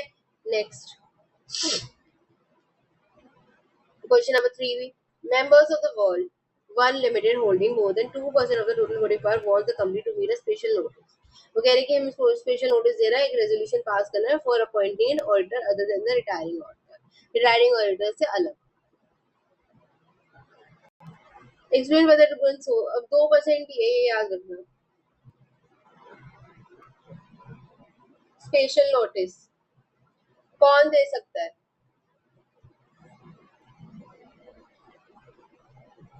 बताओ। कोई भी दे सकता है जिसकी पार 1% से कम ना हो ऑफ द टोटल वोटिंग पार, जिसकी होल्डिंग 1% से कम ना हो, यानी 1% से ज्यादा होनी चाहिए, 1% या 1% से ज्यादा। इसकी तो 2% है, तो नहीं दे सकता, हाँ जी दे सकता है। सेकंड कह रहे हैं member of a listed company who has cast a vote through remote e voting, जिसकी रिमोट ई वोटिंग से भी attend general meeting and change that vote, बताओ। वो आ तो सकता है, अटेंड तो कर सकता है, जिसने ई वोटिंग से कर दिया कि मैं attend the general meeting, but can not vote again या change the vote already cast, ठीक है। अगर उसने कास्ट ना कर रखा हो तो अलग बात है, लेकिन कास्ट कर दिया आपने, आ तो सकते बेटा, मोस्ट वेलकम है, but you are not allowed to change the vote, ठीक है। देखो स्पेशल नोटिस सेक्शन 105 क्या कहता है कि the company 2013 special notice is required for the resolution such section 144 of the appointing of order other than the retiring order, it must be given to the company by the member holding not less than 1%. 1% से कम का नहीं होना चाहिए total voting पर the holding shares on which aggregate sum of not less than 5 lakh. क्या बोला, और holding share on which an aggregate sum of not less than 5 lakh, 5 lakh से कम हैज बीन पेड अप, ठीक है। उसके बाद नेक्स्ट ई वोटिंग के लिए under rule 24(5) of the company's management and administration rules 2014, a member who has cast a vote by remote e-voting may still attend the general meeting but is not entitled to vote again or change the vote already cast. तो इसलिए since the members of the world who got 2% of the total voting power, they are comfortably exceed the minimum statutory threshold of 1%, they will validly approach the company to give such special notice. उसके बाद members cannot change their vote while they are allowed to physically attend the general meeting. Their remote e-voting is considered final and irrevocable. मना नहीं कर सकते, change नहीं कर सकते, ठीक है। उसके बाद question number 3C, explain the Latin maxim absoluta sententia expositor non indigit and its role in interrupting the interpreting a statutory definition. इसका सिंपल मीनिंग ये है, जो सिंपल है उसको सिंपल ही रहने दो, सिंपल सी बात ही है। मतलब देखो, इट मीन्स कि अगर आपको आपके पास ऐसा वर्ड है जिसका प्लेन मीनिंग है, जिसमें हमें कोई जरूरत नहीं है अपने दिमाग के घोड़े दौड़ाने की, कोई इंटरप्रिटेशन करने की, कोई एक्सप्लेनेशन देने की beyond the ordinary grammatical sentence. तो मत करो ना, क्यों कर रहे हो? नॉर्मल है उसको नॉर्मल ही रहने दो। एब्सोल्यूटा यानी absolute proposition needs no expositor. Plain words require no interpretation और एक्सप्लेनेशन। आपको अगर बोला गया है उसके अंदर जो सेंटेंस है उसके अंदर एम्बिग्यूटी नहीं है तो उसको नेचुरल ही रहने दो, उसको नेचुरल मीनिंग के साथ ही समझो। जब आपकी लैंग्वेज प्लेन है, क्लियर है, कैपेबल है कि इसकी एक ही मीनिंग है, जब निकली हुई बात रही है तो क्यों उसको हाइपोथेटिकल कंस्ट्रक्शन कर रहे हो? तो इसका मतलब ये होता है। ठीक है, देखो the Latin maxim absoluta sententia expositor non-indigent translates to an absolute proposition. Absolute proposition needs no expositor. मतलब this is the bedrock of primary rule of literal construction. क्या ये bedrock है इसका primary rule of literal construction? The structure interpretation क्या है? Plain meaning. The intention of the legislature must be found in the exact word the legislature has itself. जो legislature ने खुद ने issue किया है उसी से meaning ढूंढो, उसी के एग्जैक्ट वर्ड्स मिलो, ढूंढो उनको, इनकी इंटेंशन देखो, उसी में ही जो एग्जैक्ट वर्ड्स है उनसे ही उनकी इंटेंशन देखो कि वो क्या कहना चाह रहे हैं। No external aid is needed, बाहर से कोई हेल्प लेने की जरूरत नहीं है, जहाँ पे लैंग्वेज की प्लेन है, क्लियर है, कैपेबल है of only one unambiguous meaning, तो court must give effect to that plain meaning, तो उसी को मीनिंग मान लेंगे। Strict application the court can not adopt hypothetical construction. कोई भी हाइपोथेटिकल कंस्ट्रक्शन की जरूरत नहीं होती या ट्विस्ट करने की जरूरत नहीं होती लैंग्वेज को merely to align with the suppose legislative objective, policy and logical outcome. It signifies that when plain words require no interpretation, क्योंकि क्या plain words को कोई भी interpretation की जरूरत नहीं है, explanation की जरूरत है beyond their ordinary grammatical sentence. It is court's primarily duty to construe the statutory language according to its natural meaning. जो उसके natural meaning को naturally रहने दे।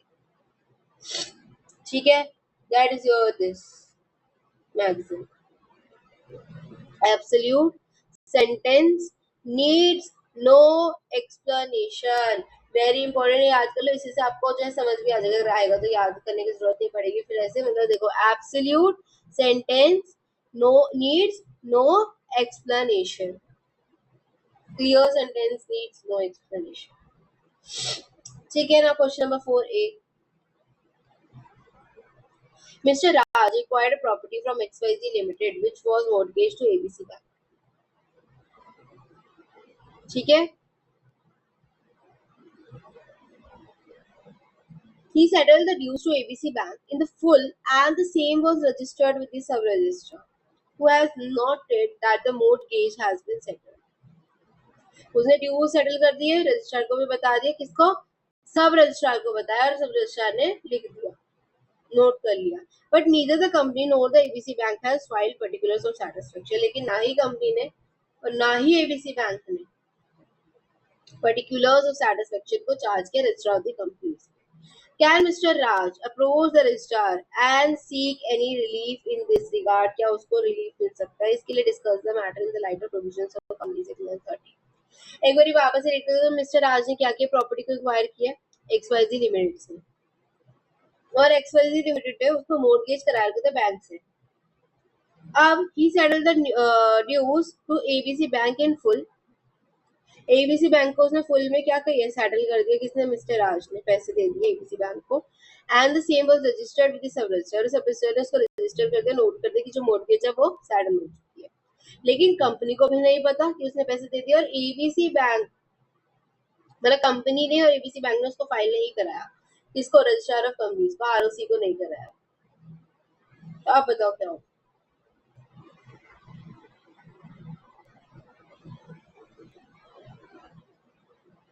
यहाँ पर रजिस्ट्रार के खुद के पास पावर होती है किस चीज की? पहले तो सेक्शन 83,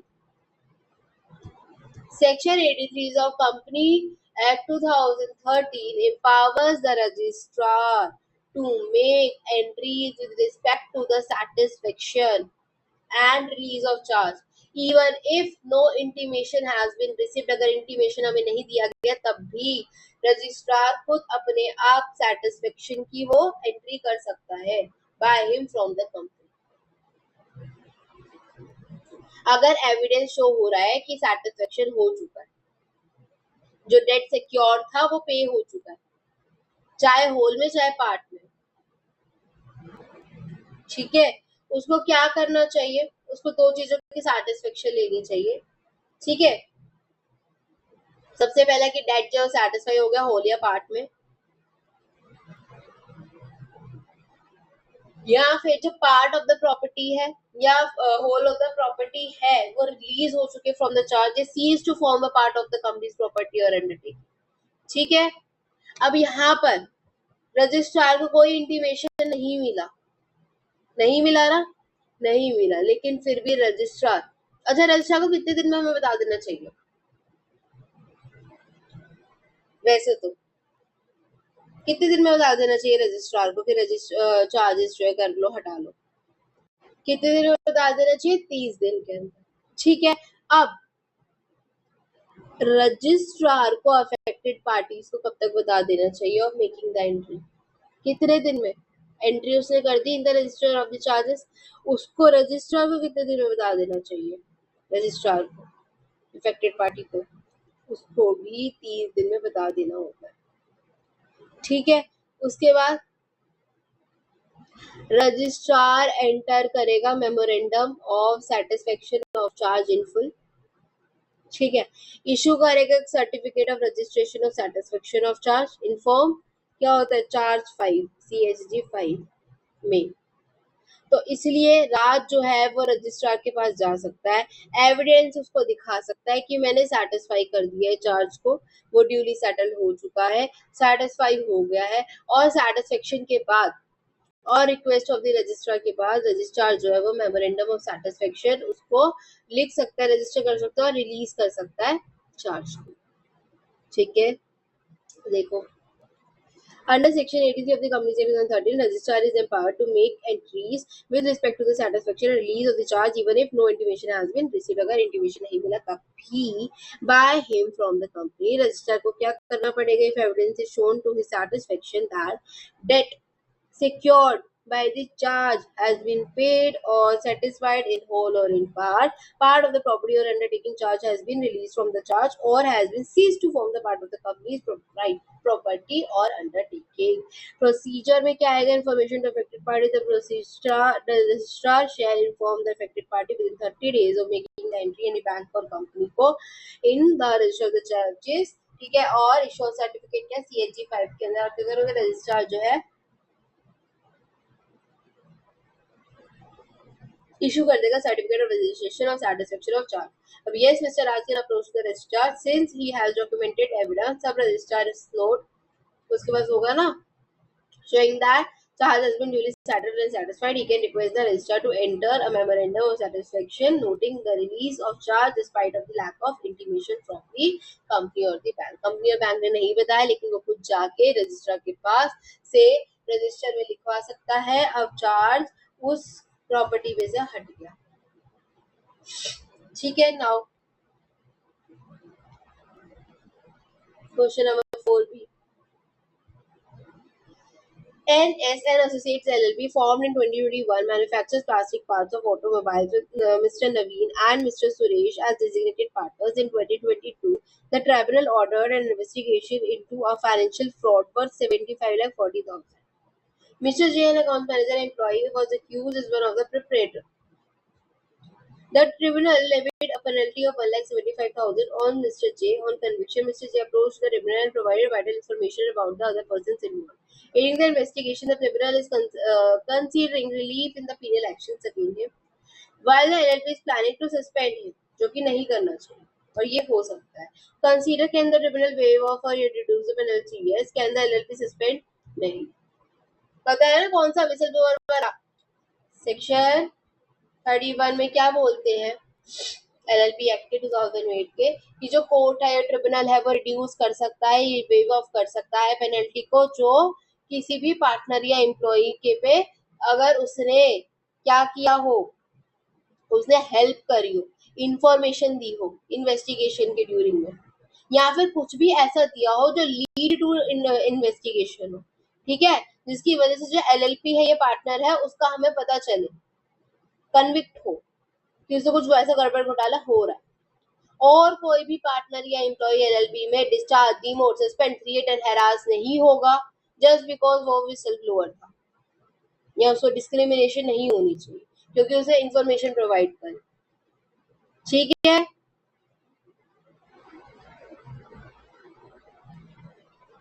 ओके, नाउ दोनों चीज ठीक कह रहा है। Can LLP suspend? नहीं, एलएलपी सस्पेंड नहीं कर सकता, ट्रिब्यूनल वेव ऑफ कर सकता है, हाँ जी कर सकता है। So according to the section 31 whistleblowing of the LLP Act 2008, any penalty leviable against any partner or the employee of the LLP if it is satisfied that such partner या employee ने क्या किया उसको useful information the during the investigation of such LLP or any information given by them due to the LLP or any partner or employee being convicted under this act or any other act, ठीक है। Protection against retention क्या होता है, retaliation क्या होता है कि no partner employee of the LLP may be discharge, demoted, suspend या क्रिएटेड या हरास किया जाएगा और इन अदर मैंने डिस्क्रिमिनेट किया जाएगा against mainly because providing information personal to subsection 1। Application क्या है, द ट्रिब्यूनल में वेव ऑफ और रिड्यूस 175,000 पेनल्टी की on mister J since he provide the vital useful information useful for the investigation, और दूसरा है नो, क्यों, क्योंकि LLP can not lawfully suspend mister J, strictly protect करता है विसल ब्लोइंग एम्प्लॉय को फ्रॉम बीइंग सस्पेंडेड या discriminated against the providing such information, ठीक है। Now the law rewards the truth but punishes retaliation. Tribunal can reduce penalty for the whistleblowers. LLB is strictly barred from suspending, firing, promotion of the whistleblowing. What is mean by rule of ex jurisdictum generis? Ex jurisdictum generis क्या होता है?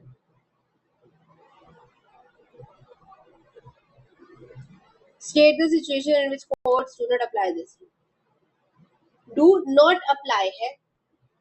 Ex jurisdictum generis होता है same kind or species, ठीक है, जो same kind के होते हैं उसी से सिमिलर होते हैं, ठीक है। ये क्या बोलते हैं, हेल्प करते हैं कंस्ट्रक्शन में, लेकिन ये एक एब्सोल्यूट कोई रूल नहीं है, हर जगह यूज नहीं होता, does not apply where the legislative intent is otherwise clear. जहां पे क्लियरिटी आ रही है वहां पे तो हमें यूज करना ही नहीं चाहिए, ठीक है। देखो, the term adjurism generis means of the same kind or species. According to this rule of interpretation, जहाँ पे specific word describe किया गया a class या genus or other followed by general words, ठीक है। The general words are construed as limited to the things of the same kind के होते हैं, same class के होता है, those specifically listed, जो list किए गए हैं जो same kind के words होंगे वो उस तक ही restricted होंगे। ये क्या है, subsidiary aid है to construction, not an absolute rule of law. कोई एब्सोल्यूट रूल ही एक सब्सिडरी की भाई कुछ भी समझ में नहीं आ रहा, बहुत ज्यादा ही वो हो गई तो हम ये यूज कर लेते हैं। Situation where jurisdiction generis does not apply, कहां पे अगर rule is excluded by the court when, कब होता है, द प्रीसीडिंग स्पेसिफिक वर्ड जो होता है आपका themselves are of the general nature, कि वो भी अगर जनरल नेचर है, so no distinct genus can be identified, वो जनरल है तो इसलिए हम कोई उसका जेनस ढूंढ ही नहीं सकते, उसका सेम काइंड ढूंढ ही नहीं पा रहे, आइडेंटिफाई नहीं कर पा रहे। स्पेसिफिक वर्ड्स ऑलरेडी एग्जॉस्ट, ऐसे वर्ड्स जो ऑलरेडी एग्जॉस्ट कर दिए गए the whole genus, leaving nothing for the general word, और उसकी वजह से जो जनरल वर्ड है जो भी हमने वर्ड लिख रहे हैं उसके लिए कुछ और छोड़ा ही नहीं, उसको सिनोनिम में कुछ भी नहीं आ सकता for the general words to add किया उसके अंदर, और कुछ भी हम ऐड करें वैसे कुछ है ही नहीं, आएगा ही। The specified objects are enumerated are essentially diverse in character, meaning of no common genus can be inferred. मतलब स्पेसिफिक ऑब्जेक्ट जो है वो इस तरीके से एन्यूमरेट किया गया है, इस तरीके से एसेंशियली डाइवर्स किया गया इन कैरेक्टर कि कोई और कॉमन जिनस इनफर ही नहीं हो पा रहा, तीनों का मतलब एक तरीके से लगभग लगभग सेम है कि हमें नहीं पता चल पा रहा कि हम क्या लिखे, और एग्जाम्पल में या फिर क्लियर एक्सप्रेशन दिया गया लेजिस्लेटिव इंटेंट का कि general word should not be read it's general with the specific one, that is legislative intent is otherwise clear, मतलब वो क्लियर है अपनी वर्ड से, वो एकदम स्पष्ट है, तो हम उसमें और कुछ हमें जुजम जनरल वगैरह लगाने की जरूरत ही नहीं है। ठीक है, नेक्स्ट देखो, एक्सपेक्टेशंस ऑफ एग्जोजन जनरस, नो जेनस एग्जिस्ट ही नहीं करता, एग्जॉस्टेड जेनस है, डाइवर्स ऑब्जेक्ट्स है हमारे, यहाँ इंटेंट इज अदर, कुछ और intention.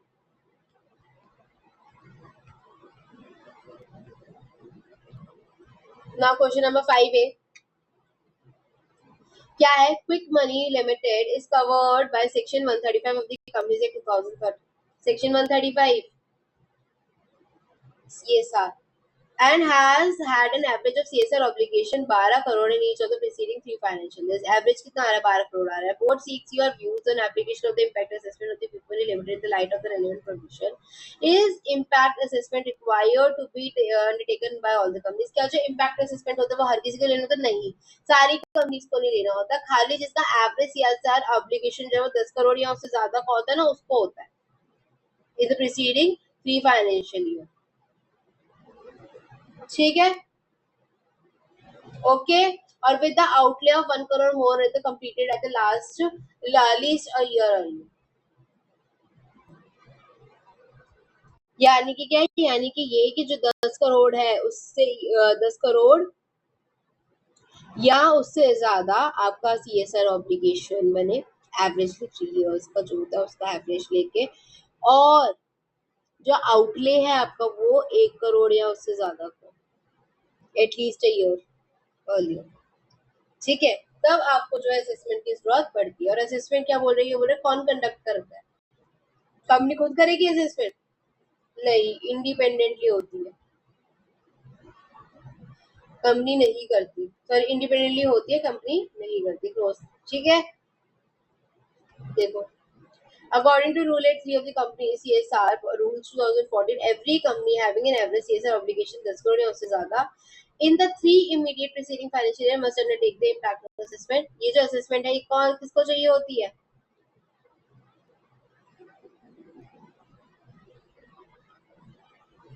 The assessment is required for CSR projects with outlay of 1 crore or more and which have been completed not less than 1 year before undertaking the impact study.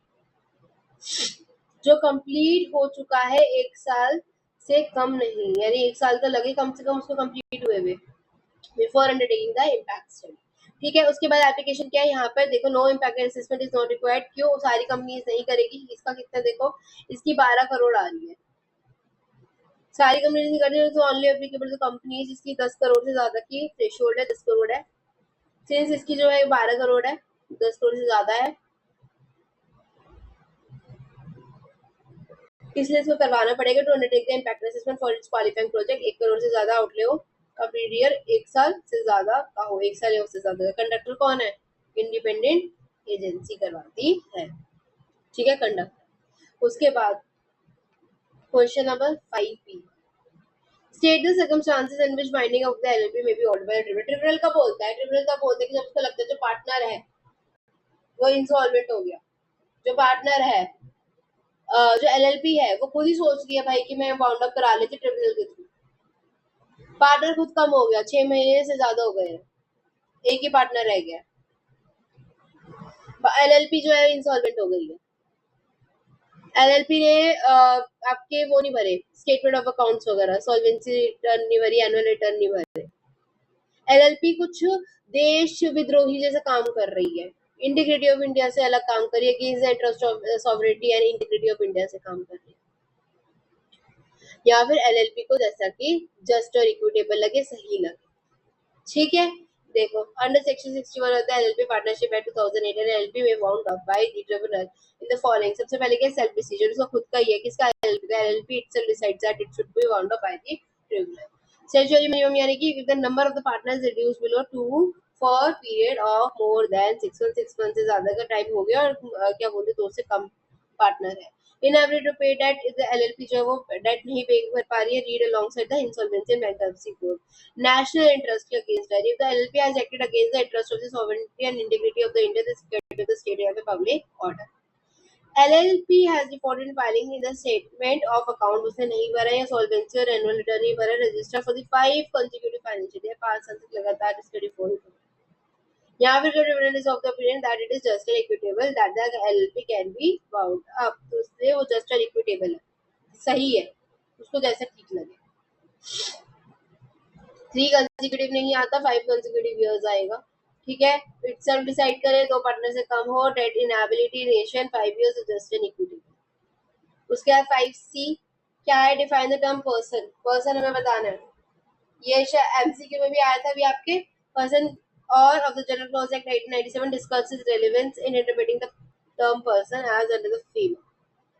342 है इसका section, जो FEMA का बताता है, person को define करता है, person को इंक्लूसिव मैनर में डिफाइन कर रहा है कि person includes a company, association, body of individual weather incorporated और नो,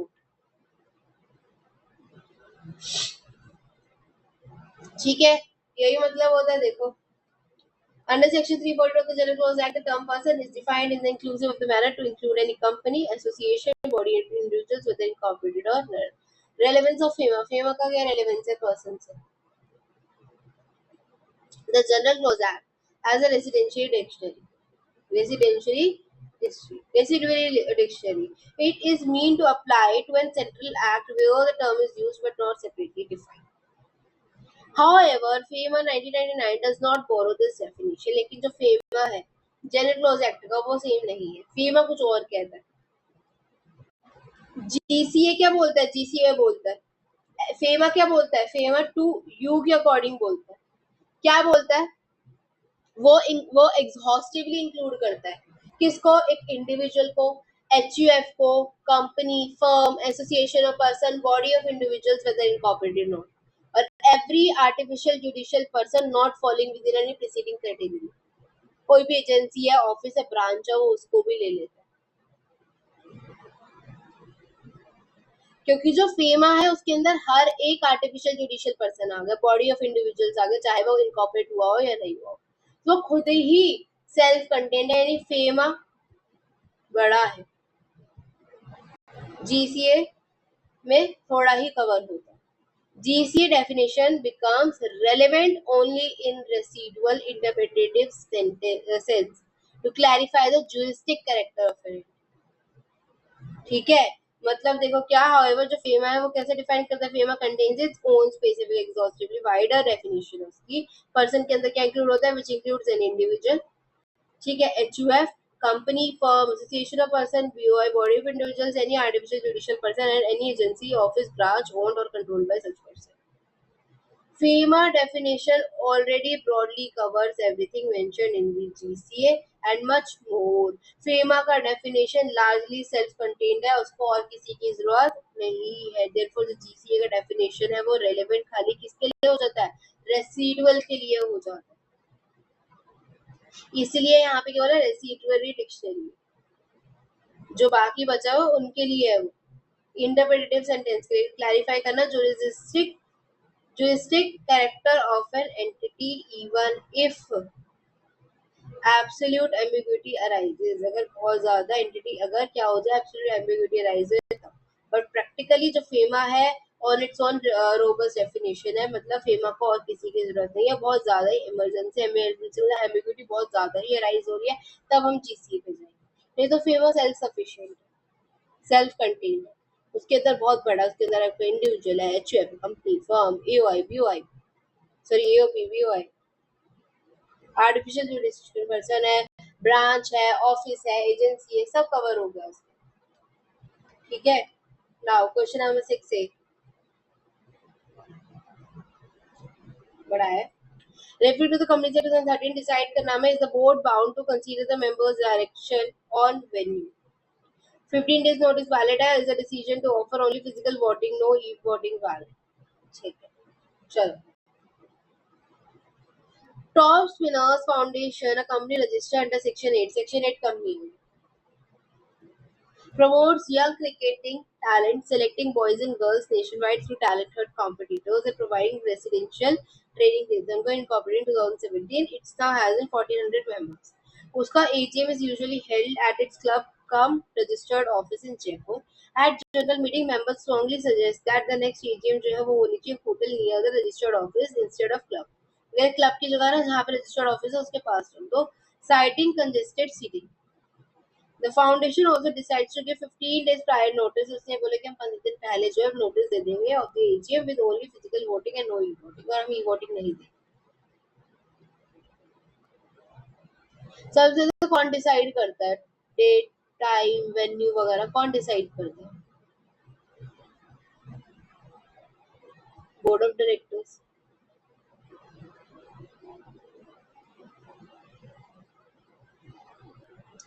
लेकिन अब देखो, बोर्ड करता तो है, मेंबर की सुननी चाहिए, पर उसने बोला कि जो बोर्ड है वो बाउंड है मेंबर्स के डायरेक्शन के लिए ऑन द वेन्यू. बेटा कंसीडर करना चाहिए, ठीक है. अगर गुड रीजन लग रहा है तो मान लो, लेकिन अगर लग रहा है कि कोई दिक्कत है, कुछ परेशानी है, तो वो board is not strictly bound to.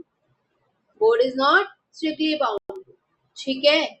और ये बोल रहे 15 डेज का नोटिस. वैसे जनरली कितना देना चाहिए? 21 डेज का देना चाहिए कि नहीं? पर सेक्शन 8 है ये. सेक्शन 8 कंपनी 14 डेज के नोटिस पे चलती है इंस्टेड ऑफ 21 डेज. तो इसलिए 14 डेज की नोटिस पे चलती है, तो फिर भी बन रहा है, तो ऑब्वियसली इट इज वैलिड और नॉट वैलिड है, ठीक है. अब जो नेक्स्ट वो पूछ रहा है कि फिजिकल वोटिंग करेंगे, ई वोटिंग नहीं करेंगे. बताओ उसका क्या करें? क्या करें? प्रोविजन कहता है अगर कंपनी के पास 1000 मेंबर्स है या उससे ज्यादा है, आपको ई वोटिंग फैसिलिटी प्रोवाइड करनी चाहिए. कितने मेंबर्स है टोटल? 1400 है. ऑब्वियसली 1000 या उससे ज्यादा है, तो यहाँ पर उसको ई वोटिंग रखनी चाहिए थी. वो कह रहे कि नहीं रखेंगे तो चलेगा. नहीं जी, वैलिड नहीं है, नहीं चल सकता, ठीक है. 1000 या उससे ज्यादा. देखो वेन्यू डायरेक्शन क्या है? अंडर द सेकंड प्रोवाइजो और section 96(2) introduced for section 8 companies by notification GSR 466E. Time, date और place of each AGM of section 8 company must be decided by the board. Board decide करेगी. Having regard to any direction given by the company, और उसको regard देना है, उसको respect करना, उसको सुनना है, एटलीस्ट देखना है डायरेक्शन जो कंपनी ने दी गई है in the general meeting. while a mere suggestion, लेकिन खाली अगर सजेशन दे रहे हो आप, वो भी informally is not binding direction. उसको आप बाइंड नहीं बोल सकते करेगा. The board is actually expected to give it serious consideration. उसको सीरियसली कंसीडर करना चाहिए, but there is no strictly foundation कि वो उसको पूरा करे ही करे. There is a good operational reason not to, ठीक है. Notice period together same 2015 notification gave the section 8 companies to hold a general meeting on 14 days का notice instead of standard 21 days required for the section 101. Therefore 15 days का notice जो है वो valid है. उसका e-voting applicability क्या थी? section 108. A company having 1000 or more members must provide an e-voting facility. A general meeting since Top Spinners का foundation जो है उसका 1400 members है, तो इसलिए जो उसने बोला कि हम खाली physical voting करेंगे, not e-voting is not valid. Section 8 companies enjoy massive exemption regarding AGM venue, time and notice 14 days instead of 21, और e-voting rules are strictly based on the members count, that is 1000 या उससे ज़्यादा, ठीक है. Now 6B. Manish, a shareholder, has not claimed dividend declared by his company. उसने dividend declare किया था, company ने डिक्लेयर किया था, उसने नहीं क्लेम किया लास्ट 8 years में for various reasons. Advise him on whether and how he can recover them. Give your answer as per the provision. सबसे पहले बताओ डिविडेंड का क्या करते हैं. सेक्शन 124. अगर 30 दिन के अंदर डिविडेंड नहीं दिया गया या क्लेम नहीं करा गया, वो कंपनी ट्रांसफर कर देगी 7 दिन के अंदर अंदर आफ्टर एक्सपायरी ऑफ 30 डेज. कहां पर? यूडीए अकाउंट पे, that is unpaid dividend account में कर देगी. और वो अनपेड डिविडेंड अकाउंट में अगर अनक्लेम्ड रहा फॉर 7 years, 7 साल तक उधर अनक्लेम्ड रहा, तो वो 7 साल के बाद कहां पे ट्रांसफर हो जाएगा? विद एक्रूड इंटरेस्ट IEPF में, that is investor education protection fund under section 125, ठीक है. और जो ट्रांसफर हो गया IPF along with the prescribed statement, एक बार अगर डिविडेंड उधर चला गया, वो 7 कंसेक्यूटिव ईयर्स तक अनक्लेम्ड रहा, तो क्या होएगा? IAPF में चला गया। क्यों गया? क्योंकि हमने 7 कंसेक्यूटिव ईयर्स तक जब वो यूडीए अकाउंट में था वो अनक्लेम्ड रहा। ठीक है, अब क्या बोलते हैं, अगर वो अनक्लेम्ड रहा क्या करना चाहिए? अगर किसी को चाहिए तो क्या करेंगे? अब आईईपीएफ में है, ठीक है, और उसको चाहिए तो वो क्या करेगा? आईईपीएफ को बोलेगा भाई मेरे शेयर्स दे दो तुम। आईईपीएफ अथॉरिटी के पास जाओ, बोलो मेरे शेयर्स है, ऐसे ऐसे है, उसको शेयर बॉन्ड वगैरह जो भी आपके पास है सर्टिफिकेट वगैरह दिखाओ और ले लो, डॉक्यूमेंट्स वगैरह रिक्वायर्ड जो भी है करके। देखो Section 124 of the Companies Act, a dividend declared but not paid or claimed within 30 days of declaration must be transferred by a company to special unpaid dividend account within 7 days of the expiry of that period. ठीक है, any amount remaining unclaimed that account के अगर 7 consecutive years तक अगर unclaimed रहा must then be transferred with accrued interest to IEPF under Section 125. Furthermore, under Section 124, corresponding shares must also be transferred to the IEPF if dividend have remained unclaimed for 7 consecutive years. अगर वो unclaimed रहा तो ठीक है। उसके बाद since Manish has not claimed his dividend, क्योंकि मनीष ने क्लेम नहीं किया है dividend for 8 years, his shares along with unclaimed dividend, उसका जो शेयर था किसके साथ? अनक्लेम्ड डिविडेंड के साथ would have already been transfer to the company IPF, उसके पास चला गया होगा। तो मनीष से रिकवर जब उसको रिकवर कर सकता है, आईपीएफ अथॉरिटी के पास जाओ, उनसे अप्लाई करो, क्लेम करो शेयर्स को, डिविडेंड को, following prescribed procedures and submitting the required verification document. ठीक है, फॉर्म भी दे रखा, फॉर्म नंबर आईपीएफ 5। फाइन, ठीक है। उसके बाद नेक्स्ट क्वेश्चन 60। ये मत सोचना कि आईईपीएफ में चला गया था कुछ नहीं हो सकता, उसके गए हवा खाने, नहीं, क्लेम कर सकते हैं। Referring to the famous 1999 state the meaning of the current account transaction. Current account section number 2 J. Current account transaction का मतलब क्या होता है? Other than capital account transaction, यही होती है सिंपल मीनिंग तो उसकी। बट इट इंक्लूड्स, कौन कौन से इंक्लूड करते हैं उसके अंदर transaction? Payment due as a interest on loan and net income from investment. अगर हमने कोई इन्वेस्टमेंट की है उसका इंटरेस्ट, कोई लोन लिया है उसका इंटरेस्ट वगैरह की payment is your current account transaction. कोई भी remittance for living expense of the parents, spouse and children, अपने मम्मी पापा के लिए, अपने बच्चों के लिए, अपने बीवी पति के लिए, अगर आप लिविंग एक्सपेंस को रेमिट कर रहे हो abroad, that is also current account transaction. अगर आप एक्सपेंस कर रहे हो फॉरेन ट्रेवल के लिए, फॉरेन ट्रेवल कर रहे हो, चाहे एजुकेशन के लिए कर रहे हो, मेडिकल केयर के लिए कर रहे हो, फॉर योर बीवी बच्चे, पति या फिर पेरेंट्स के लिए, ठीक है, उनके लिए कर रहे हो तो आपके expenses current account transaction. Ordinary course of foreign trade के लिए कर रहे हो कि भाई आपको काम ही वही है फॉरेन ट्रेड वगैरह करना, ऑर्डिनरी कोर्स में कर रहे हो तो वो आपको करंट अकाउंट ट्रांजेक्शन होगा। कोई करंट बिजनेस है फॉरेन में, वो आपको करंट अकाउंट होगा, ठीक है, in the course of business. देखो under 2J of the FEMA क्या होता है? Current account transactions in the transactions other than capital account transactions without prejudice to the generality of the foregoing. Such transaction includes payment due in connection with foreign trade, other current business services, short term banking, अगर short term banking करनी है वो भी, credit facilities in the ordinary course of business, payment due to interest on loans या फिर net income from investment और remittances, living expense, parents के लिए, स्पाउस के लिए, चिल्ड्रन के लिए residing abroad, expense in connection with the foreign travel, education and medical care for किसके लिए? पेरेंट्स, स्पाउस एंड चिल्ड्रन, ठीक है। टाइल बन रहा है देखो, trade and short term credit, interest and income, living expense and education, travel, medical.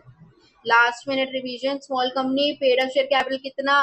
4 नहीं है, अब 10 करोड़ हो गए, टर्नओवर कितना? 100 करोड़, ठीक है। Sweat equity shares maximum 15% of the existing paid up share capital, issue value 5 crore in a year whichever is higher, overall limit कितना? 25% of the paid up capital. CSR applicability, net worth 500 crore से ज्यादा, टर्नओवर 1000 करोड़ या उससे ज्यादा, net profit 5 crore से ज्यादा, 500,000।